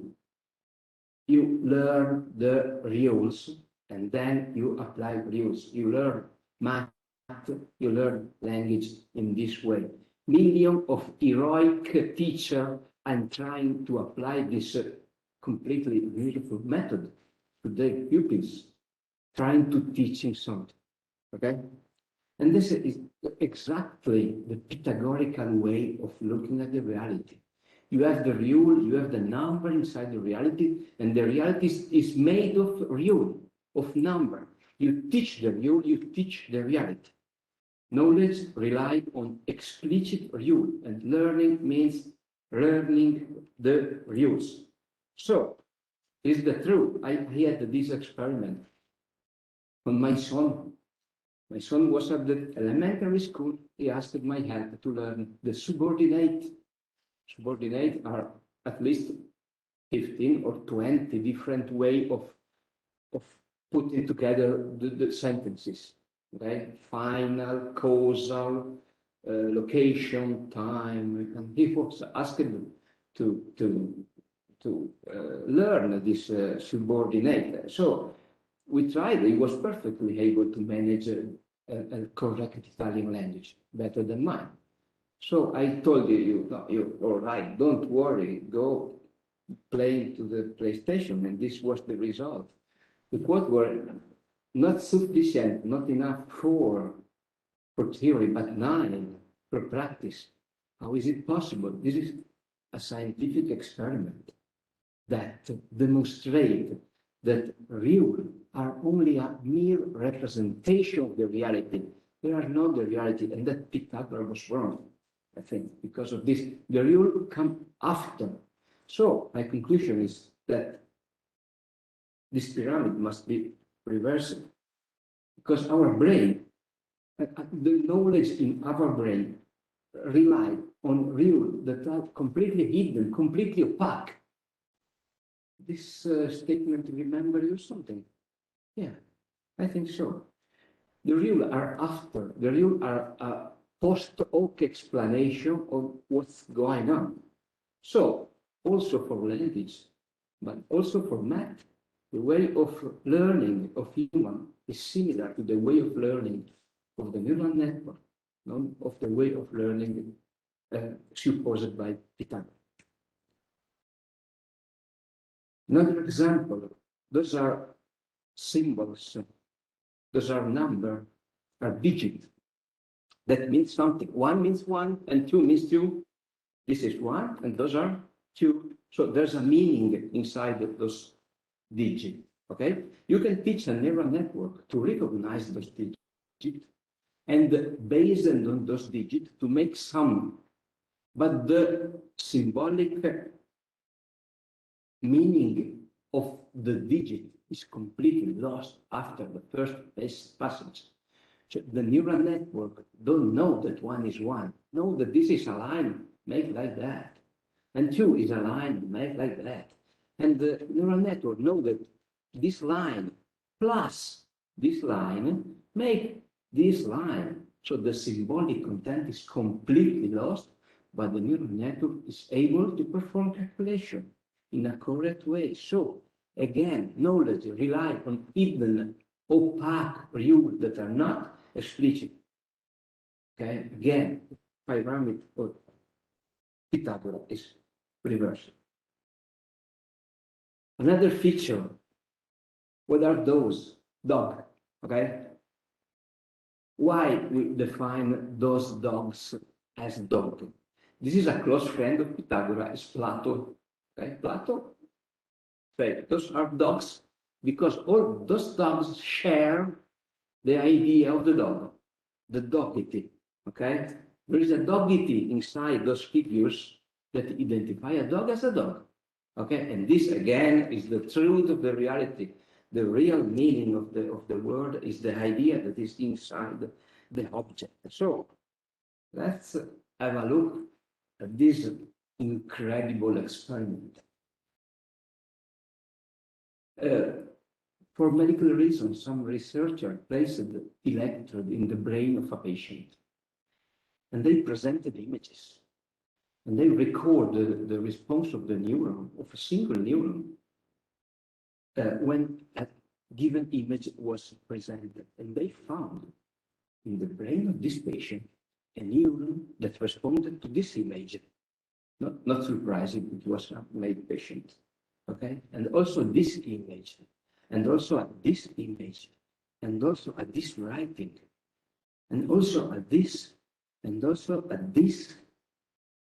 Okay, but not a different actress, but not a different images. So it was a neuron that selectively was activated when you look or read something that is related to any bearing. Yeah, these actors. So this is the Eliberi neuron existing in a single person. It's something that is absolutely incredible. So in some way, all the information regarding Eliberi pass through this neuron. I don't know what will going on if they destroy this neuron. will be interesting, but it's not ethical to do. But it's ethical to do in a neural network. This is a horse. But if you change the value of a single pixel, this black pixel, the neural network that correctly recognizes this horse as an horse, recognize this object as a frog. A single value changed in an image, the value, the activation of a single neuron in the network may completely change the interpretation of the image, the same for this one. So another extraordinary similarity between neural network features and brain features. Some more similarities. We are in a even more wide setting how can I say, in functions that are called the superior function of the brain. Okay, this is a man that said goodbye to his wife because he's going to war. Look, he's happy. Okay, this man is the same man.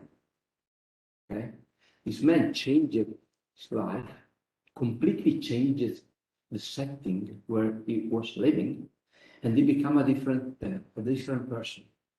And he could not go back to the previous setting. This is completely burned out, completely lost. He's a different person. He's changed. Okay, a dramatic change of setting disrupt previous knowledge.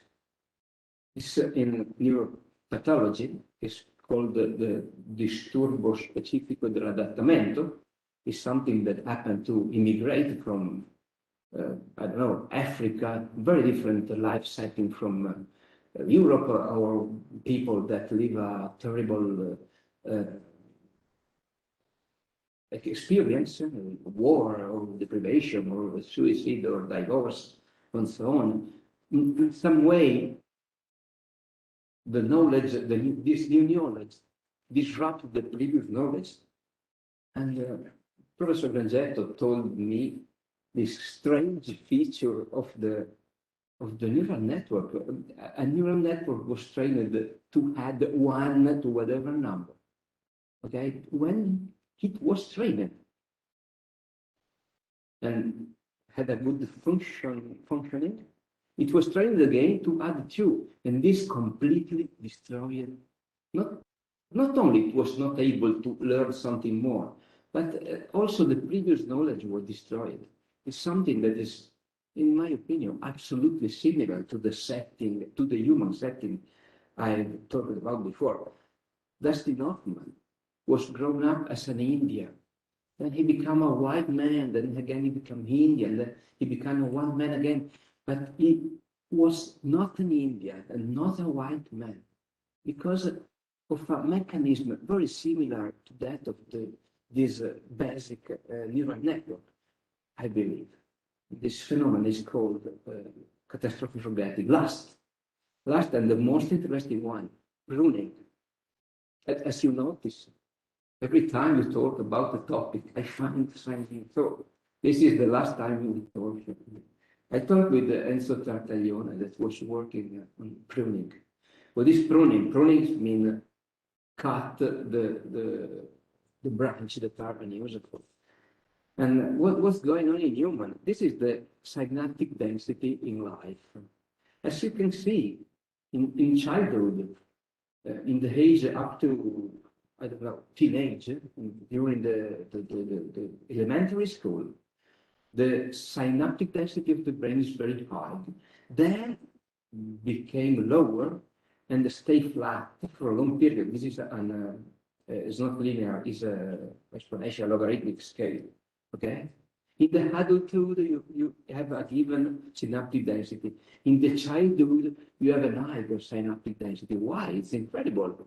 A chicken is less intelligent than a dog, and less intelligent than a dolphin, that is less intelligent than a human, because human has larger brain than dolphin, that have larger brain than dog and the chicken, and so on. So you may imagine that synaptic density is useful because you synaptic density means large brain, okay? But in some way, you lose a lot of synaptic, 30%, while passing from the childhood to the adulthood. So we don't know why. We don't know why. But we may eventually use a neural network to see what's going on if you prune a neural network. If you cut the branches that are not using, if you do this operation, okay, you can prune a neural network and their performance stay more or less stable, okay? But we have a lighter structure. What happens? This unexpected feature, the network become more robust in identifying objects in a noisy environment. It performs better with less data, okay? What does it mean? I don't know. I don't know, but adults are different from child.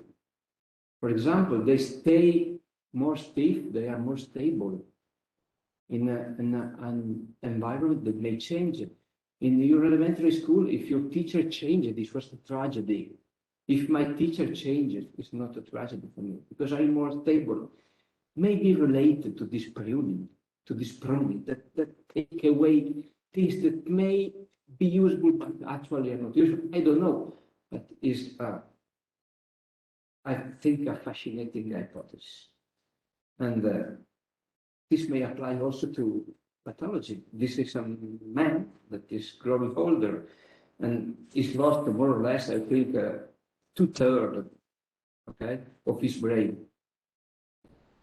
Neurons are hidden in the brain. So what we say is basically the infrastructure, not the neuron. This CT scan compared to CT scan tell that this patient has lost a lot of neurons. I think 2/3, more or less. But the patient is working well, is performing well. This is called the mild cognitive impairment. It's impaired. If you put him in a different setting where you have to adapt, it probably will perform badly. But if you leave it in his house doing his work, neurodiology, for example, it performs very well. Okay?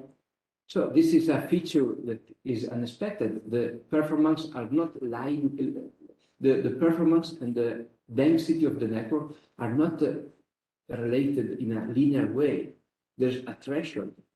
This was happened in human, and this is what happened in neural network. So, take-home message: analogies exist during learning, in normal condition, and in pathological condition. And in my personal opinion, this strongly suggests that the functional background of the brain and of the neuron and that of the neural network is similar or the same. So that's all. Time for a break.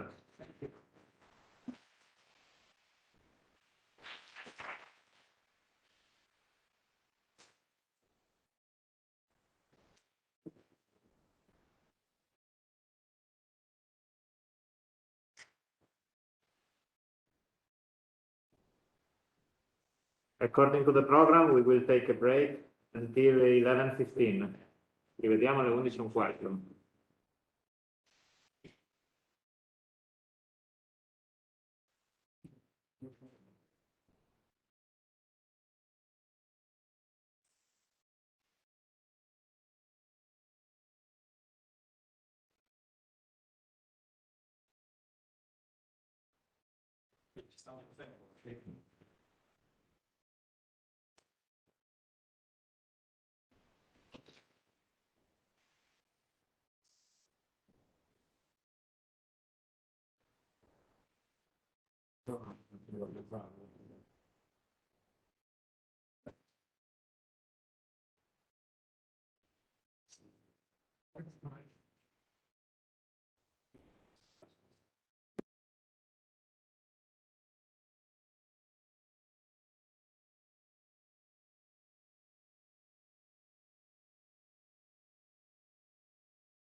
We are back.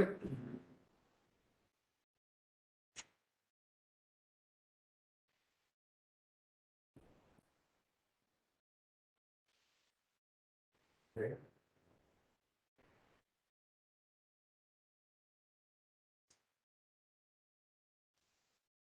This volume. Have fun. Have fun. Good morning. Before I start, I'd like to thank the organizers of this event, and in particular Marco Rosso for all the efforts he put into this project. I work in Radiology 2 in Città della Salute della Scienza di Torino, where we perform many CT scans of the chest every day. And so we have to deal with the issue of detecting lung nodules in our daily activity.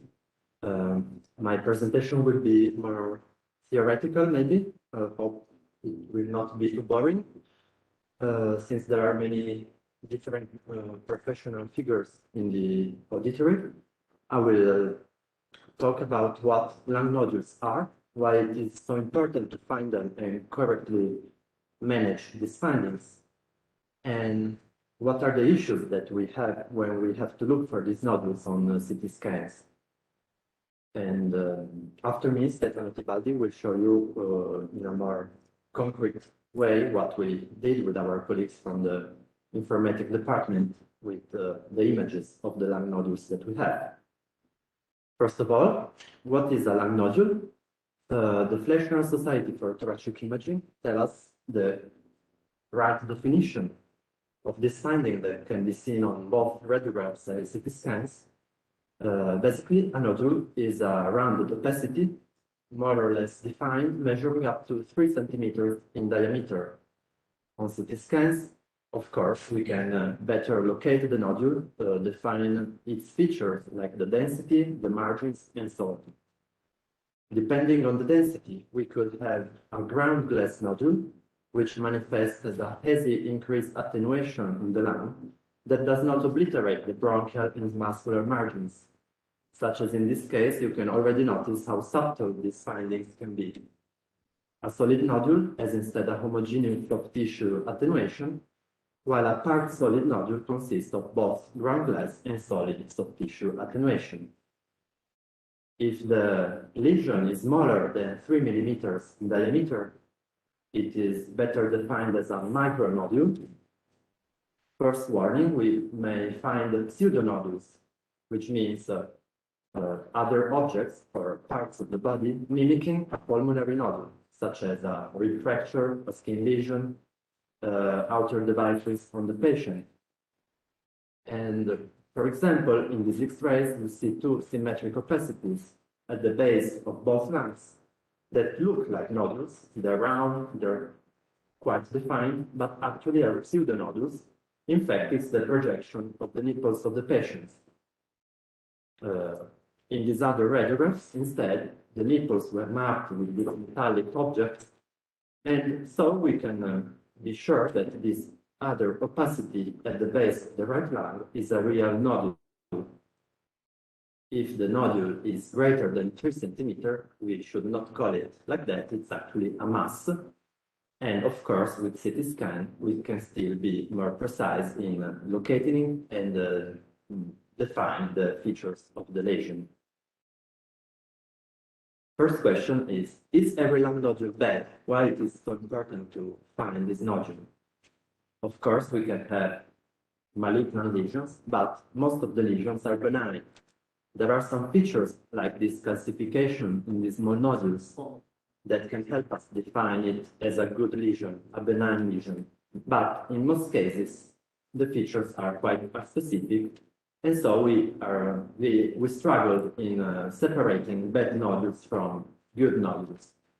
As you can see, we can have many different pathological entities, and it's difficult to say what that nodule is at first sight. So most of the time when we find a nodule, the guidelines from scientific societies tell us to put the patient into a follow-up program or to suggest further investigation with other exams such as PET-CT or tissue sampling. Depending on the size, on the type of nodules, on the number of nodules, and on the profile risk of the patient, you can see from this table that in most cases, the patients will need to undergo further CT scans over the time for a follow-up period that may last up to 5 years in time. And so this is the first issue we have. We put the patient in a condition where he will need to perform many CT scans, and you can imagine the emotional impact that this might have. And also you can imagine how many more exams we will have to read and report during our activity. In fact, it is estimated that in the United States alone, every year, at least in 1.6 million patients, nodules are found on chest CT scans. And at the same time, luckily, 95% of these nodules are actually benign, the most frequent cause being granulomas or intrapulmonary lymph nodes. However, even though 5% may look like a small number of patients, it is a still significant number of patients with lung cancer. In Italy alone, the guidelines from the Italian Society of Medical Oncology tell us that every year something like 41,000 patients are found having lung cancer. And nowadays, the lung cancer is the second most frequent neoplasm in men and third in women, and the first cause of death for cancer in men and second in women. If you look at overall survival, you can see that actually the percentages are quite low. This is because most cancers are found at an advanced stage of disease. Luckily, the early stages of disease have a better survival rate, but you can see how fast it decreases as the disease is more spreading along the adjacent anatomical structures or other organs. Stage 1 means localized cancer, stage 4 means metastatic cancer. If you look at the columns that tell us the incidence of lung cancer related to the stage at the moment of the diagnosis, you can see that unfortunately early stages of the disease are the minority. And so you can understand how important it is to make an early diagnosis, since more effective treatments can be put in action at that moment. So the first point is that when we find lung nodules and we have to decide how to manage them, we have to balance all these elements. On one side, we have an increased radiation dose for the patient who will need to undergo many CT scans over time. He will experience anxiety and emotional distress, and maybe will undergo an unnecessary examination. At the same time, it has a quite relevant impact on our activity, since this will mean that we will have to perform many more CT scans, and so we have a heavier workload. And this also raises questions in terms of sustainability for the healthcare system. On the other side, we saw that early detection of lung neoplasms gives a higher chance of radical surgery and survival for the patient, and on a more cynical side, maybe, allows a reduction of cost related to expensive chemo and immunotherapy for these patients. But how do we look for lung nodules on CT scans? Where do we look? What do we see when we work in our radiology department? The CT examination allows us to look at lung anatomy, going from the most minimal and elementary structures, such as the acini and the lobuli, which consist of small vessels, airways, the units where the gas exchanges are made, and the interstitium that separates this unit from the adjacent ones. At the same time, we can look also at bigger structures, such as the airways and the bronchus, and the pulmonary vessels. And you can see that the visualization that we have is really high in terms of spatial resolution compared to the real anatomy of the patient. When we perform a CT scan, we have an average of 250 to 330 DICOM images to read for every single patient, depending, of course, on the patient size. We look at these images on screens of this dimension, and if we imagine to put together all the images projected on the screens in a row, we could cover an area that is comparable to the area of a tennis field. So basically, we could be seen as ball boys looking for lesions with a dimension that ranges from a small coin to bigger ones on a tennis field. But actually, if you consider the complex anatomy of the lung that I showed you before, it's actually more correct to imagine that we are not working on a playing field, but rather in a really dense and intricate forest, where maybe we could miss some interesting finding that is hidden behind these branches. Also, there are other elements that we should consider. When we work, we have to look at and can be distracted by many other elements that could have a heavier impact on short-term prognosis for the patient, such as a pneumonia or a pulmonary embolism or a vessel, big or small, disease. And so a lung nodule could be easily missed because we can be distracted by these other findings. Also, we should consider that over the years, the number of CT exams has progressively increased. This is due to higher demand and also thanks to the technical improvements that allow a shorter time for the examinations. These are the data from our department, and you can see how many thousand exams and consequently how many hundreds of thousand images we have to look at every day and in our activity. Of course, this exposes us to the higher risk of making mistakes. It has been studied that actually in our activity we can make a lot of different mistakes, such as search, recognition, or decision ones. We can be influenced by cognitive mistakes or simply be distracted by the work environment factors.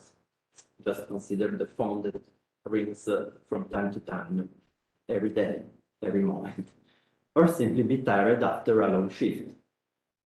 So if we consider all these elements that I showed you before, such as the complex lung anatomy, the increasing number of CT scans and CT images, the complexity of patients that we have to deal with, the heavier workload and the work environment that can maybe be unfavorable for our concentration, and so on, what would be the impact of something that comes from artificial intelligence, to call it in a more vulgar way maybe, for the lung nodules detection in our clinical activity? What we look for and hopefully will achieve after Stefano will show you some promising results that we already have thanks to the collaboration with Daniele and Professor Grangetto team. What we would like to have is a fast, reproducible, and accurate detection of nodules that allows us to visualize also the smaller ones or the best hidden ones. Also, we hope to look to achieve a faster reading time for our examination. And it has been hypothesized that these tools could work as second readers in screening programs that could be introduced in practice, in future practice, or help us identify the bad nodule features. Of course, we already have many promising evidence in the scientific literature. I decided to show you just one, which was published on JAMA a few years ago. It is actually focused on chest X-rays examination from deep learning system, and the performance of the algorithm was compared to the diagnostic performance of physicians on both terms of image-wise classification and lesion-wide localization. Quite predictably, the algorithm outperformed physicians on both tasks, and their performance was clearly improved when the algorithm was used as an assistant tool during their activity. These are two examples.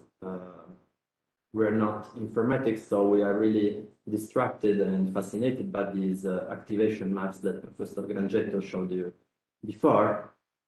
Actually, if we didn't have these errors pointing right here, it would be quite hard to look and find these nodules that are hidden behind the heart profile and the rib. But the algorithm correctly activated on these areas, and the nodules were confirmed at CT scans. I showed you this article because the authors pointed out some limitations of the algorithm, and I think that, as my colleagues noticed before me, it could be a starting point for further discussion maybe afterwards. In particular, they noted that the algorithm had trouble finding the smaller nodules and most hidden ones, such as the ones behind the heart. And in this sense, the limitation of the human perception are reflected by the algorithm himself, because we have the same problem when we work, and so the algorithm does. Now I let my work to Stefano, who will show you what we have actually done with these nodules. Thank you.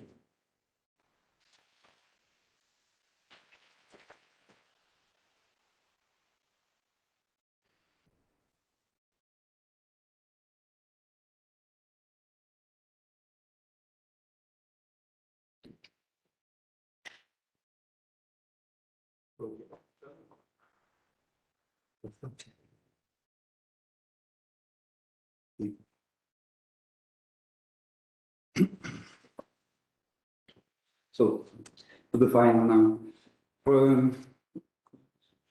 Just a minute.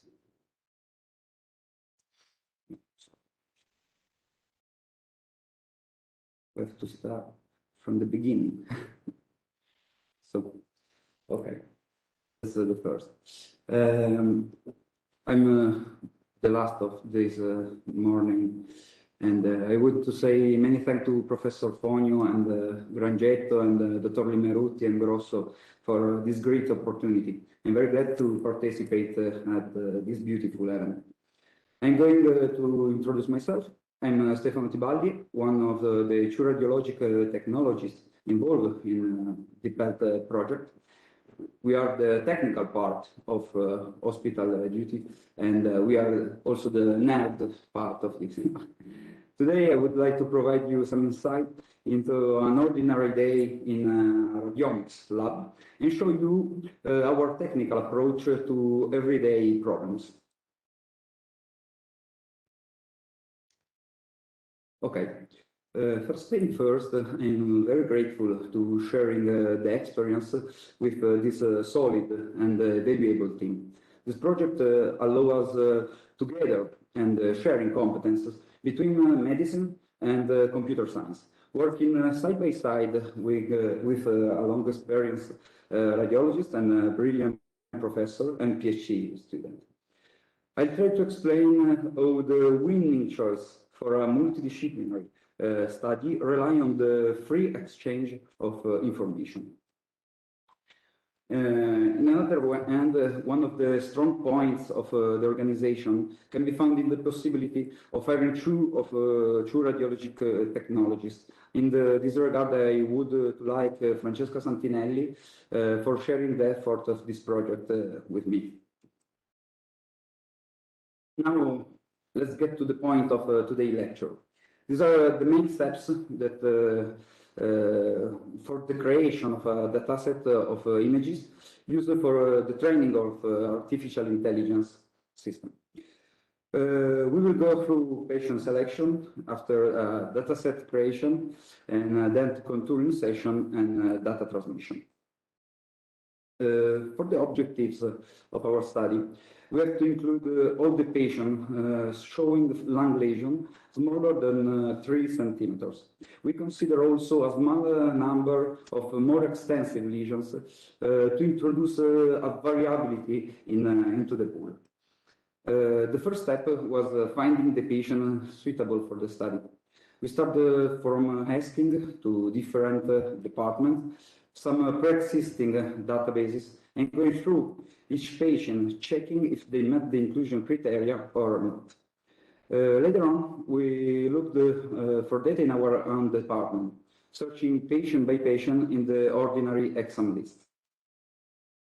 This is the database used for.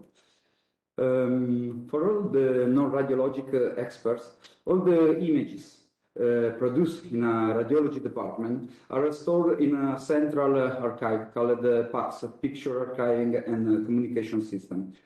While all the data and information about patient, in mind, for example, of all the list of exams or the referrals, etc., are available in the RIS, the Radiology Information System. We could extract manually the images one by one with a query retrieval system that allows us to see, select, and anonymize the exam before the download.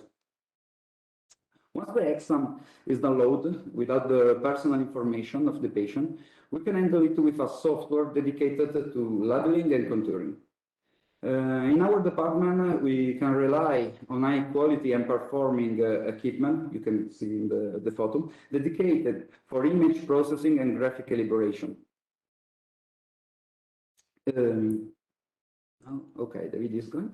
In this slide, we can see a short demonstration of what labeling a lesion means. That's my work. Nowadays, the number of freely licensed software for image contouring is continuously growing. The present one is just one example. We don't have preference. I would like to point out that all lesions in the study were contoured slice by slice in a 2D, and that one single exam can show several and different lesions. Now I have to wait because I want to show you this part. At the end of the contouring session, we obtain a series of masks, that's black one, in which the white spots and the black background, the remaining part that we don't consider affected by illness. And that's all. As a result of our efforts, we obtained one of the biggest existing datasets. We analyzed 623 patients, which are a total nodule count of 10,071 nodules. It's noteworthy that the major part of nodules that we consider has a dimension below 10 millimeters. An algorithm which is trained to recognize small lesions could be practically helpful for radiologists, helping them to reduce the miss in the report. In the end, we have to transfer data to the computer science department, where our college, in the department, our college could use the dataset to train the AI system. The first concern for all professionals working in radiomics or have to treat data when they have to share medical images and patient data is anonymization, in order to guarantee the privacy as declared on the General Data Protection Regulation of the European Union. As far as data sharing is concerned, the first solution is direct data transmission from the hospital to computer science department, if you want to see. But we had a performing technical equipment available for data processing directly connect with our dataset in the hospital. So what we think? So we decided to set our computer in the remote control mode, so that the data scientists could use directly the console, running simulation and AI trainings. This configuration saves us from time-consuming transmission of data and enable us to work efficiently also during pandemic restriction. This is a brief summary of what I just shown you. And now we come to the end. As a conclusion, I try to explain the preliminary results that data scientists obtain and the positive impacts on our profession. I want to say that this is not my work. This is all came from data scientists. The analysis is divided into different experiments. In the first one, we compare the masks made by a radiologist with the prediction made by the AI. As you can see in this image, the correct match are colored in yellow shade. The mismatch are shown in red and green. We also assessed the benefit in terms of precision that a pre-training session with a different dataset can bring. You can see here the name of the dataset we use. As shown, we obtain a significant sensitivity in both cases, but the pre-training improves accuracy, especially for nodal size most represented in the dataset used for pre-training. In general, the nodal segmentation was performed with good accuracy for both small and big lesions. In the second experiment, we approach the problem in a different way. We provide both positive and negative test scans and input to the network, and we count the number of white pixels, which are the part of the lesion, in the predicted segmentation mask. We consider the slice as positive if the number of pixels is greater than 0, negative in the opposite case. The preliminary result, that's one, show a lower sensitivity that we improve, adding a 10% of negative training samples. This strategy led us to a good balance between sensitivity and specificity, reducing the false positives. In conclusion, we can say that our neural network could correctly identify and contour lung nodules, isolating them from other anatomical structures. These results are really encouraging and may lead to useful application in clinical practice. And some reference about. Thank you for your attention.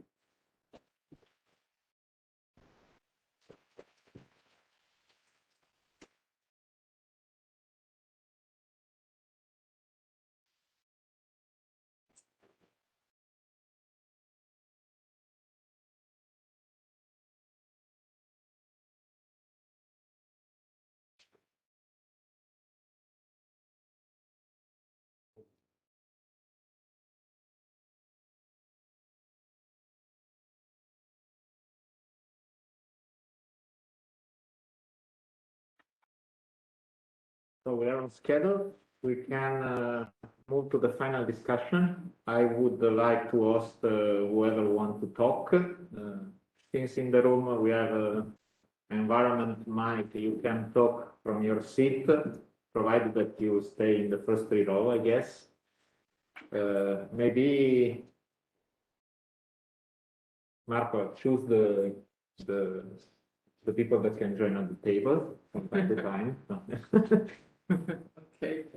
So before choosing the people, I would like to make a few remarks of these very, very interesting presentations. I think that we have 2 levels, 2 layers of discussion. The first is the one that Professor Bergui brought us at a more theoretical and perspective. And the second, I think, is the more practical approach for trying to overcome the limitation and the issues that still we have in this research field. As for the first part, I really love the presentation of Professor Bergui, and I totally agree with him that rules comes after.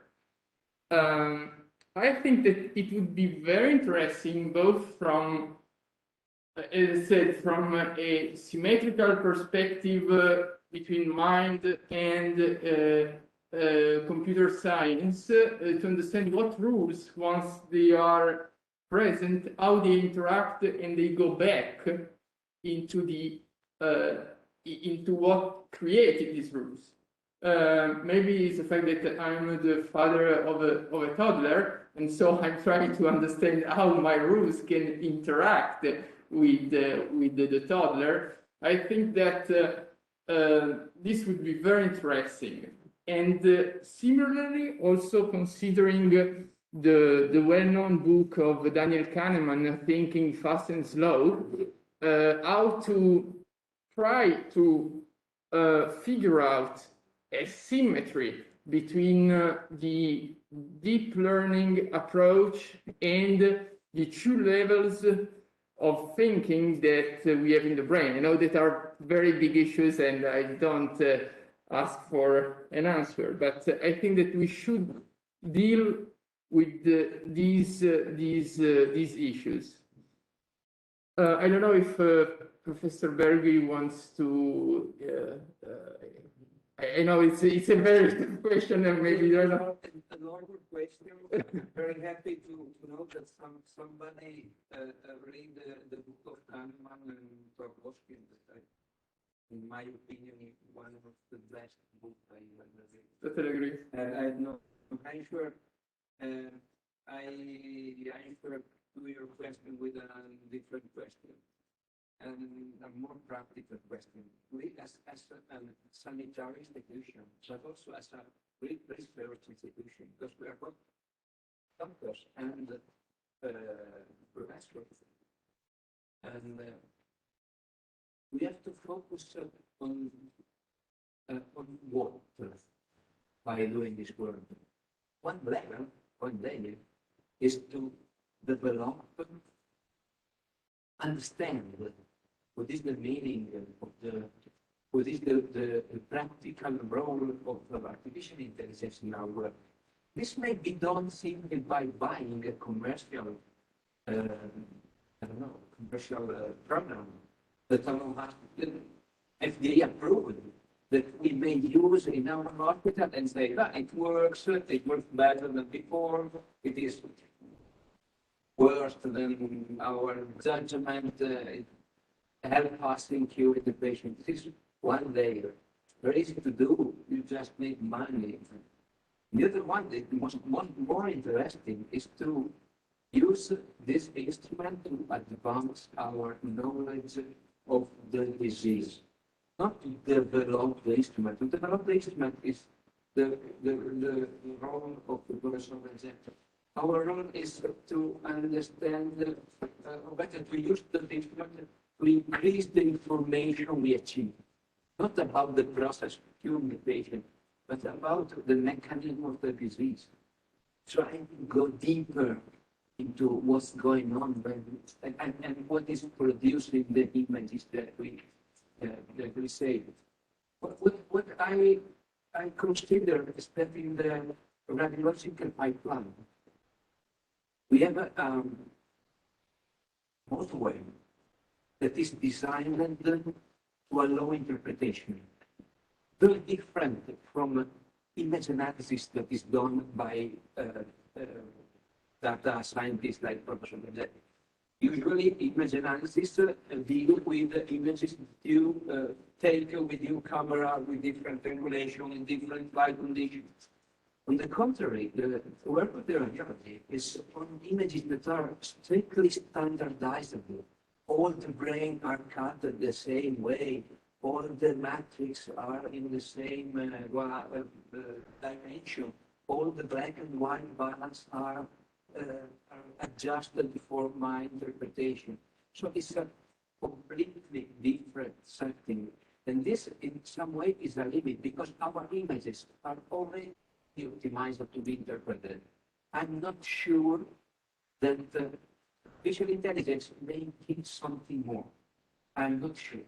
I see some possibilities in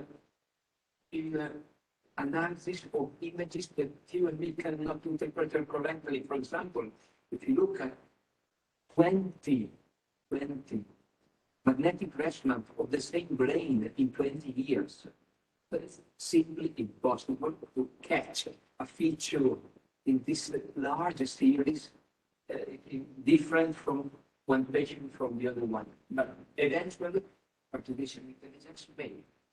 Or in analysis of an extremely large amount of data, I think to a whole body MR of the whole body CT, it's impossible to look at with with enough precision to 1,000 images. 1,000 images is a lot. You can easily lose something. And in this particular setting, artificial intelligence or machine learning may be here. Perdonate l'interruzione, vorrei solo chiedere la cortesia successivamente chi parla in aula di avvicinarsi al microfono, perché vi sentiamo poco lontani. Grazie.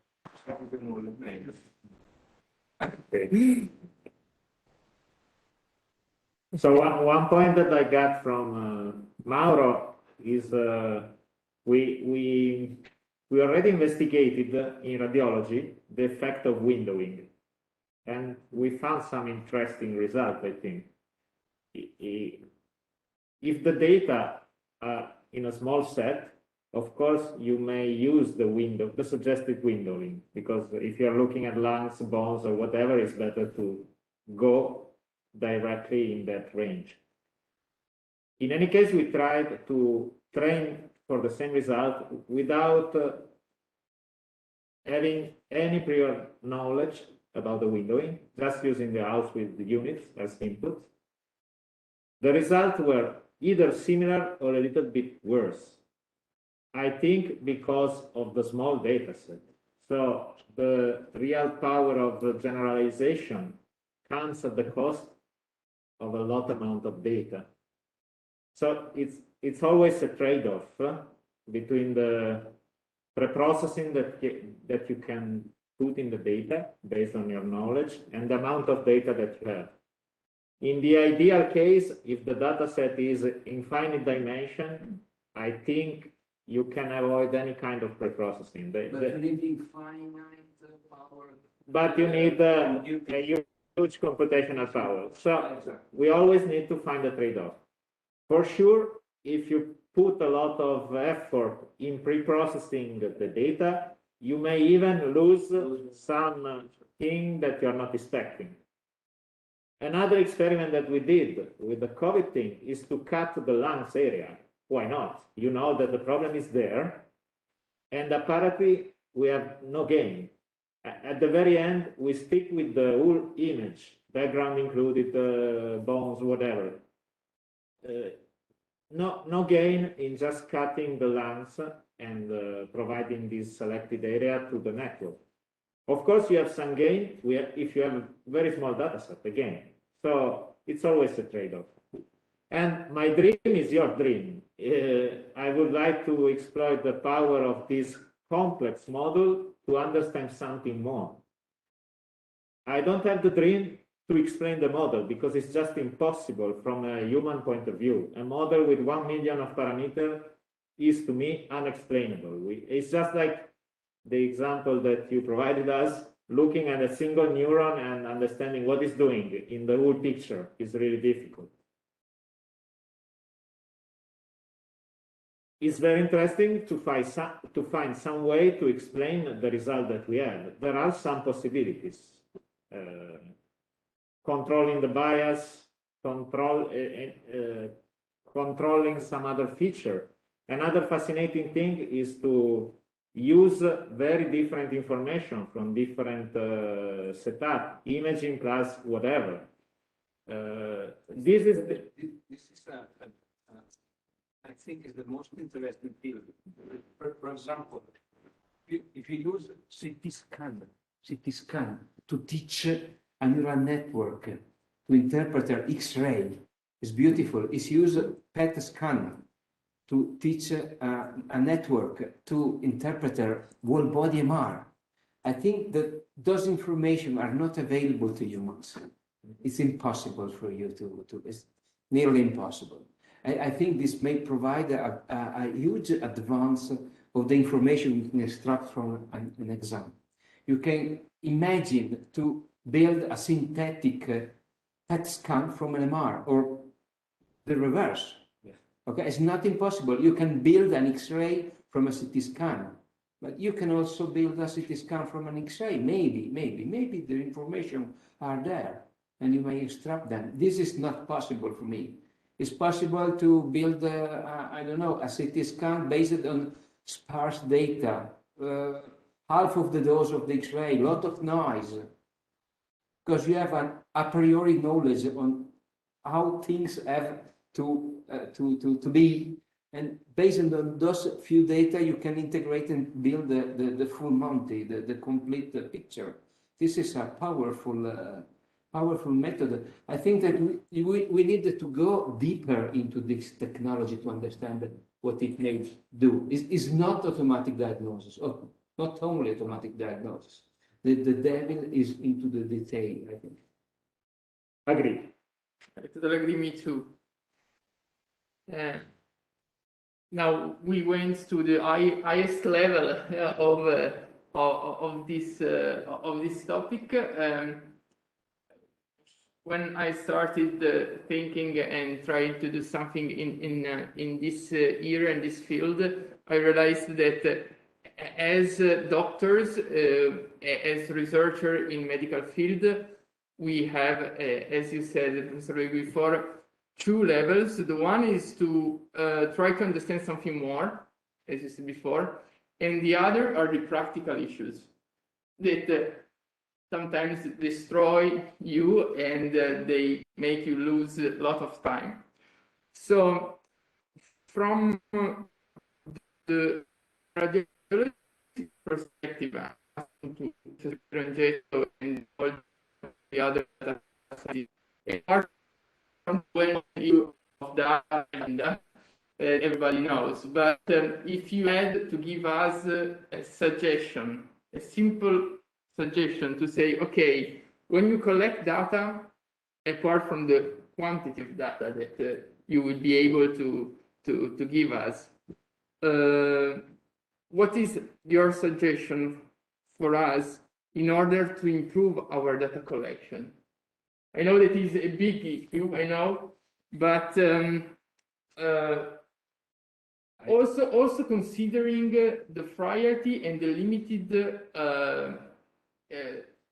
energies that medical doctors have and time.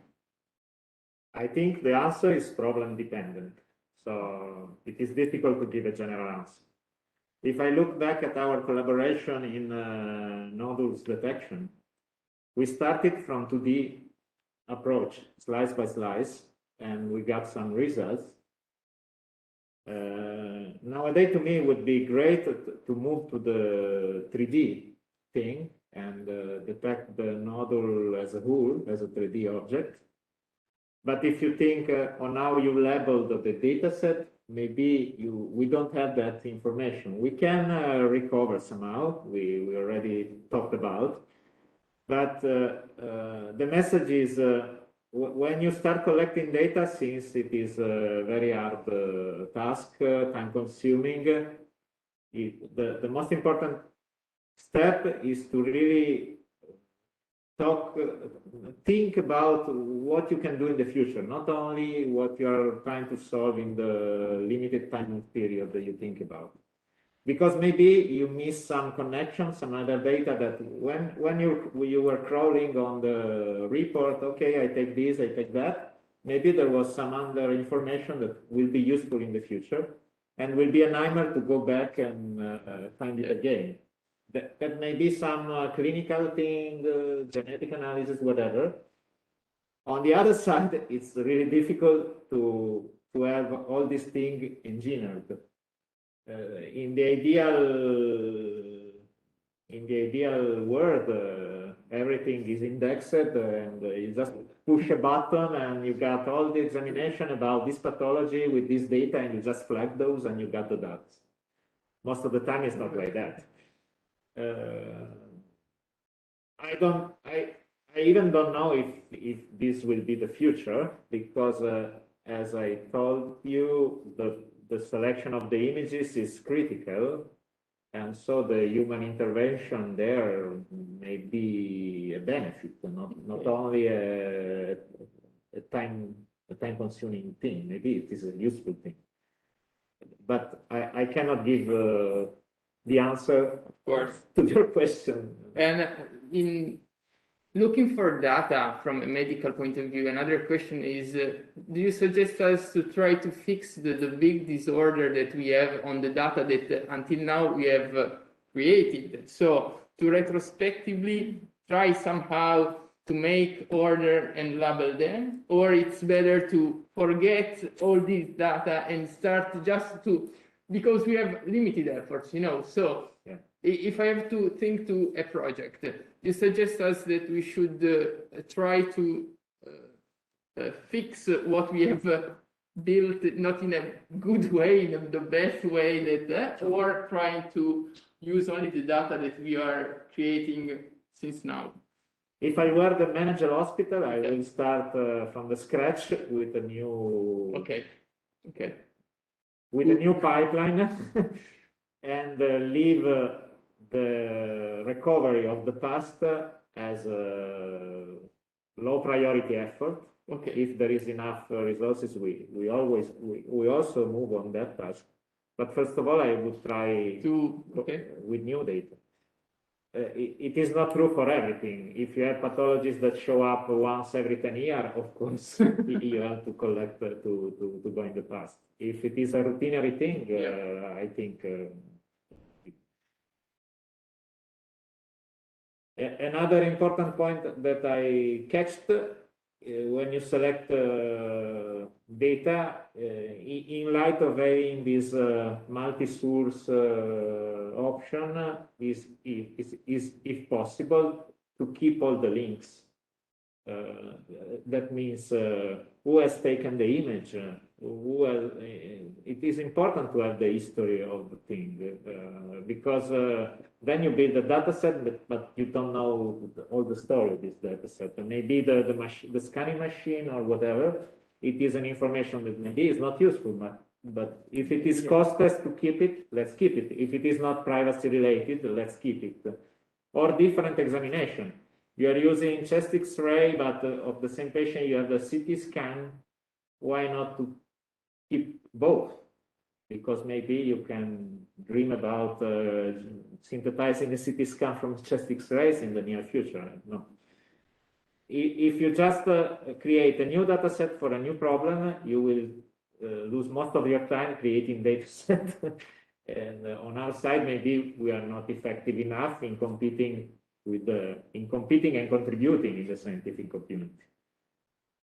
And so my suggestion is whenever you can open data and rich data. I think that the fear of losing some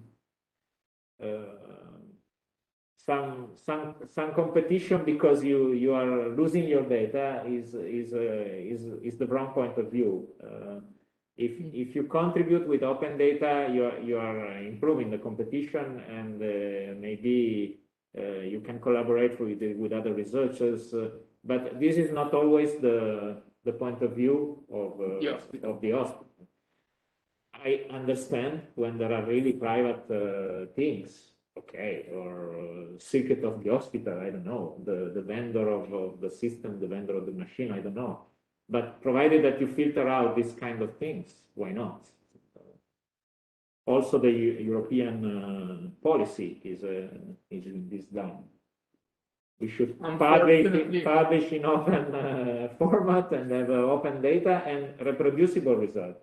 One of the most annoying things when we compare working in computer vision with general data that are cats and dogs, and working in computer vision when it is about CT scan or whatever, is that most of the time you read a paper, you have the data set is from the hospital A, and the labeling was by colleague B, but you don't have the data. You know that they use the neural network C. You take the same neural network C on your data set in Torino and will not give you the same result.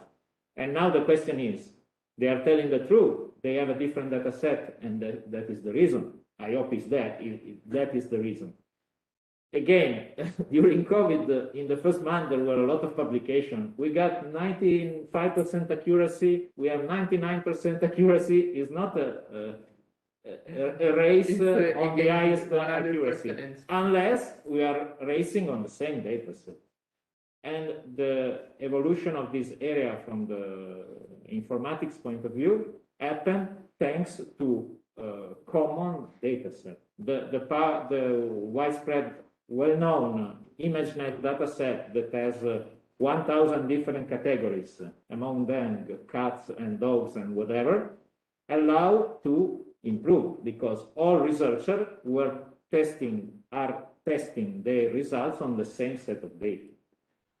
I know this is more difficult in the scientific area. It's not about dog and cat. It's more difficult, but the lesson is there. So maybe you want to solve a specific problem, and so you need your own data set. But if there are real open challenges recognized all over the world that may be lung nodules, I don't know. It's very important to open to all the community and convince, let's build a common data set, and then for 5 years from now, we compete on the same. That will really improve. Even in the computer vision for commercial purpose, this at the beginning, 10 years ago was not clear. Why? We have to compete on the same thing and provide open software, then all the companies selling cell phone will have the same accuracy in detecting cats. And it was not clear why to have it. But today we have powerful algorithm. Companies are competing. Still, the recognized dataset is one. Then you can improve locally, and there is no way to keep the data secure. You're not gaining anything if you are Samsung or Apple or Google, or even if those are not good guys, because they have more data than we can imagine. Right. So as the last point from my point of view and my perspective of this morning is what the neuroradiologist said about the integration, Umberto said about the integration of clinical data and radiological things. I think that one of the big issues and one of the big challenges will be not only clinical data, but also to integrate the word that Luca described. So and the interaction with now in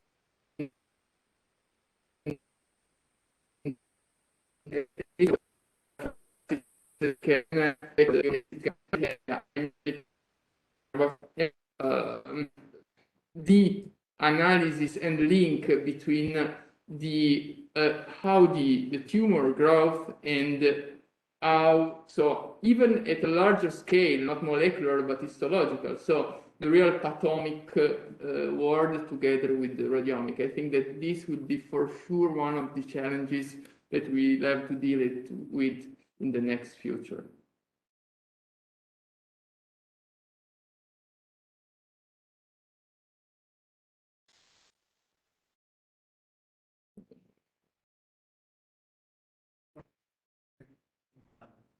Something about this point. Yeah. The first row is okay, I guess. I think that we are really late to the party as pathologists, probably because we start from non-digital images. So we got this is a big problem because usually we start from slides, histological slides. So we still have a small but not so small step in getting digitalized the images. We have seen also in our project the time to scan the slides. It seems stupid, but it's not so fast, even using high throughput scanners. So this is probably an obstacle, which is in the combination, no? Kind of integrating if we were hospital managers.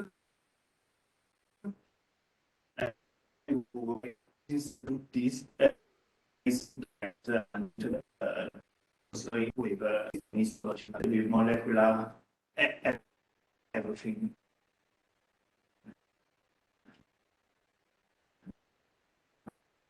I think that yes, would actually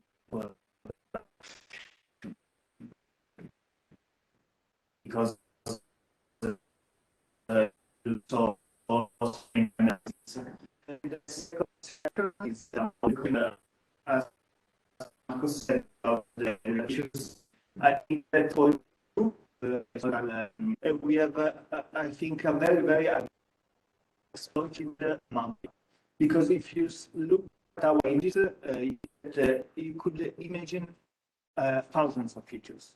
You can see the color, you can see the size of the nuclei, you can see the architecture of the tissue, the balance between tissue and stroma, the population of cells, which as pathologists, I think we use a very, very, very, very small of these characteristics to perform our diagnosis. And this is impossible to change, I think, because it would be not reproducible for a human to understand this, to reproducibly characterize these characteristics. But probably if, as Professor Berry cited, if we were able to exploit the full amount of this information, we could perform a completely different characterization of tumors just based on this kind of data.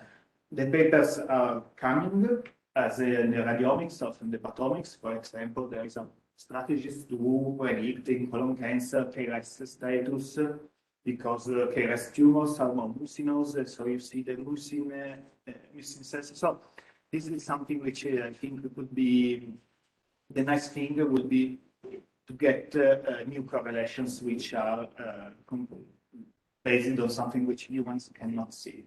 So I think this is a very exciting thing for the next years, and but the main obstacle in my experience is the first one, to get the data set, because it's extremely also in our big hospital it's difficult to start to collect the data set. I think it would be very, very nice to correlate everything and mix up everything. That is one of the risks. Let's do a cocktail. In the case of pathology, one thing that we didn't mention today is the huge resolution of your images. Yeah. If compared to the other biomedical images that I treated in the past, that is a problem also from the computational point of view, because the pyramid of the neural network that I show you start with a base that is huge, and to apply current technical solution to the full resolution is impossible. So from our point of view, pathology is a problem because we keep cutting pieces at different resolution. And this is not exactly what you are doing as a human. You have the capacity to show everything in your life at different resolution and to summarize somehow the content of the scene, the content of the tissue. The mathematical model is not like that. There is not the definitive answer. So a lot of way to walk.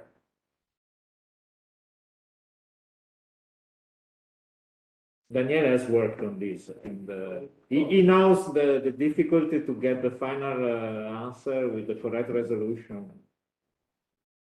Of course, I worked with the pathologist images for a couple of years here in the department. Wait, don't walk because the mic is following you. Okay. Just take a position. And instead over there. Okay. So, okay. So I worked also for a couple of years on histopathological images, and of course there are a lot of issues that we have to deal with when you are going to treat those images that are gigapixel images. So you have to learn how to select the tissues and the parts and make an algorithm that can cut the tissue in a necessary way that also you can lose some useful information or keep that part of tissues, for example, that are not useful for your task. Another thing that I think is very valuable for this exchange of knowledge between data scientists and the medical stuff, that is often we need to think to just a restricted type of hypothesis in order to make the things work. But in reality, there are a lot of noise because the reality is not just,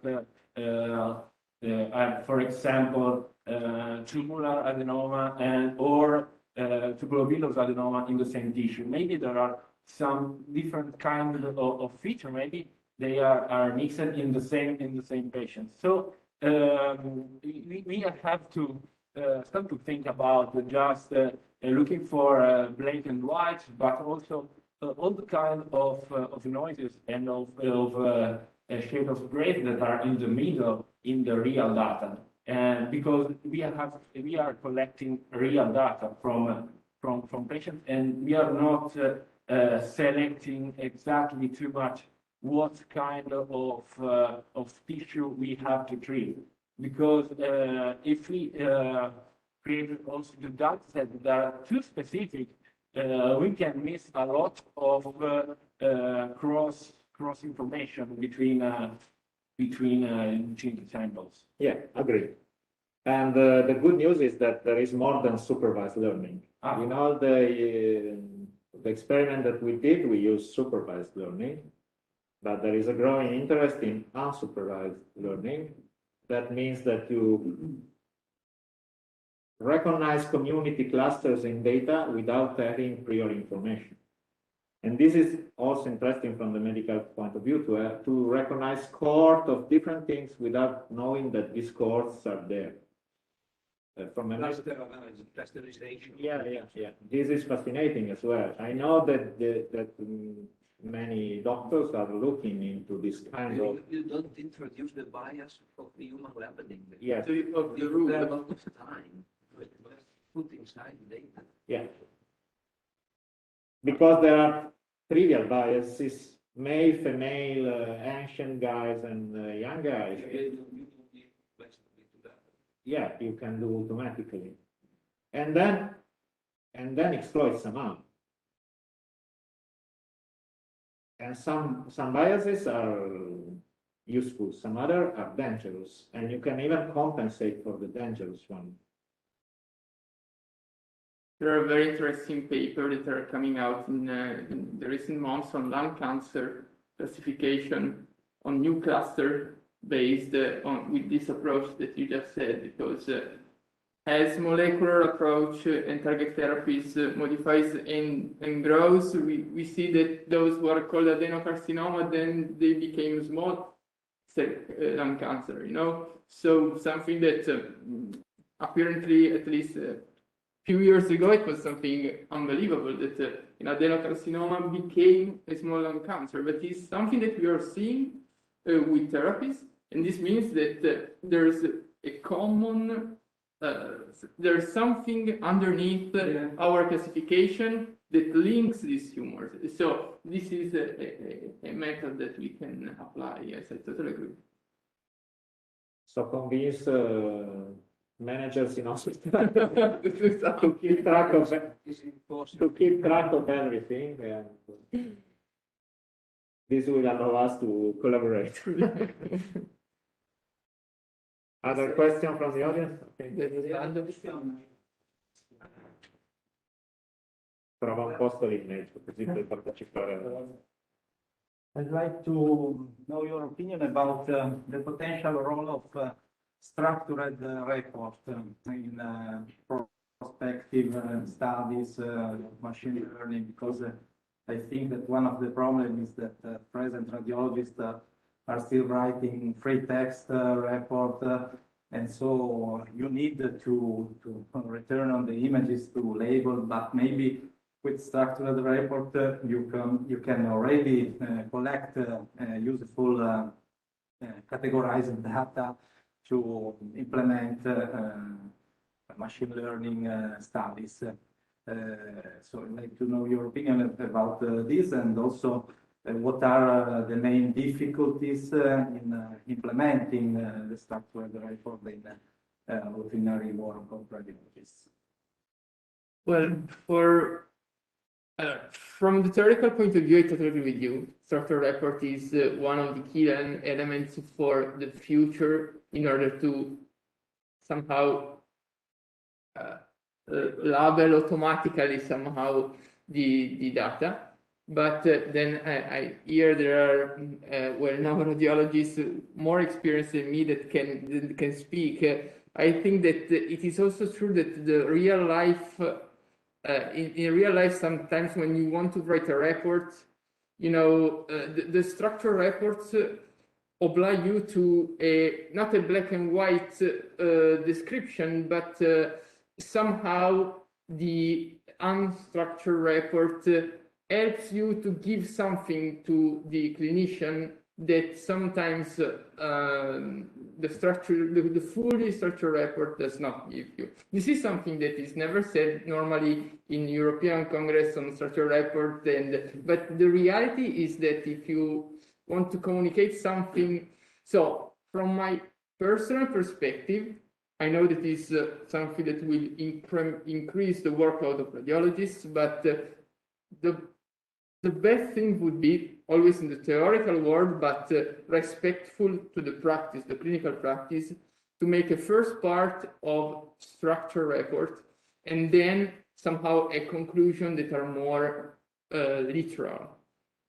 This is my very personal point of view. I know that here there are other radiologists that can tell their opinion. I don't know, but I think that in this way we will be able to have more somehow automatically reliable data, but at the same time we will be able to communicate with the physician in other ways. Okay. Yes. So, for example, if you have a lung CT with lung nodules, so you can already collect structured data about number of nodules, about dimensions, and then write a part. For instance, maybe the machine learning could have a role also in the prepare a first structure the information that the radiologist have only to revise. Then there are different settings. For instance, since the TRADS, the thyroid ultrasound classification came out, for me personally, it was a big advantage because it really implemented something also in the communication. And this is, I think, the same for those who had to MRI in prostate, the PRADS, and all this classification. But this is not a structured report. This is just a classification. So, I mean, it's a tougher than expected topic, I think, because from the theoretical point of view, yes, structural report is definitely the answer.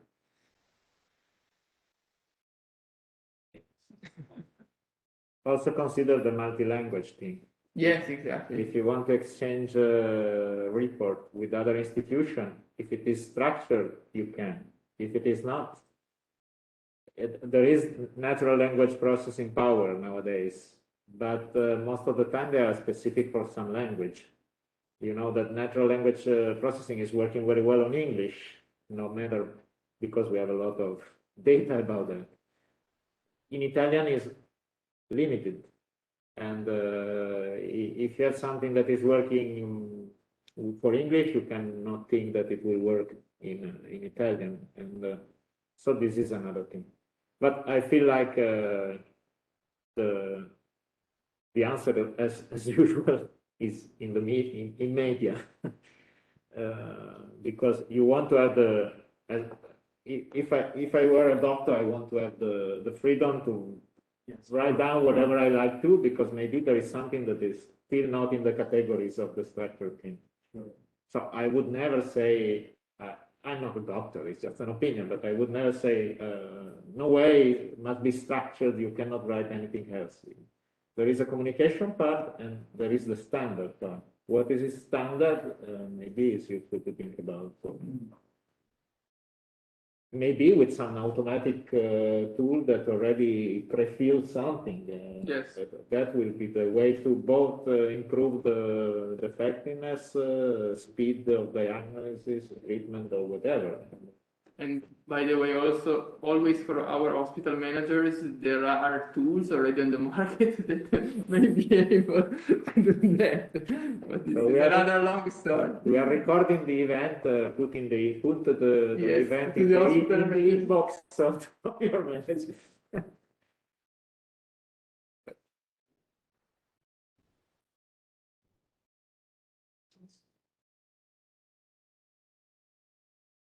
I think the discussion was rich enough. We have touched a lot of interesting points. If, Professor Fogno just texted me that he cannot attend even with the WebEx, so he said to say hello and congratulate with all of you for the Congress. Okay, thank you. So I leave the stage to the management of the final exams or whatever. I see one question that was at the beginning was at 10 o'clock. So I hope the answer already came out. Was about the output of the deep learning. If it is easy for a doctor, from a doctor point of view, to interpret the deep learning result. My answer is that in our research area, this was not about clinic, it was a research project. So we built the system, we designed the system with the doctors. So the output was easy to understand by the doctors. This is not always this is not always true if you just buy a tool. If you buy a tool, maybe you got an histogram or whatever, and you cannot interpret correctly. But our experience is not clinical; is new research challenges, and so the output of the deep learning is designed around the need of the physician. So if you want a probability, we design a probability. Mauro Berghi was interested in blood volume. The output was something correlated to the blood volume. Okay, no more questions in the audience. We move to the more formal part. I'm not expert of. To the ECM. To the ECM award thing. We may switch it. We may switch to Italian, so we use English because being part of the European project, it was better to have a report in English of this event. For this last part, we may move to Italian. Okay. Ok, tutti i partecipanti hanno già ricevuto i collegamenti per la parte di test, quindi hanno già la mail con il link per andare a compilare il materiale e fare il quiz.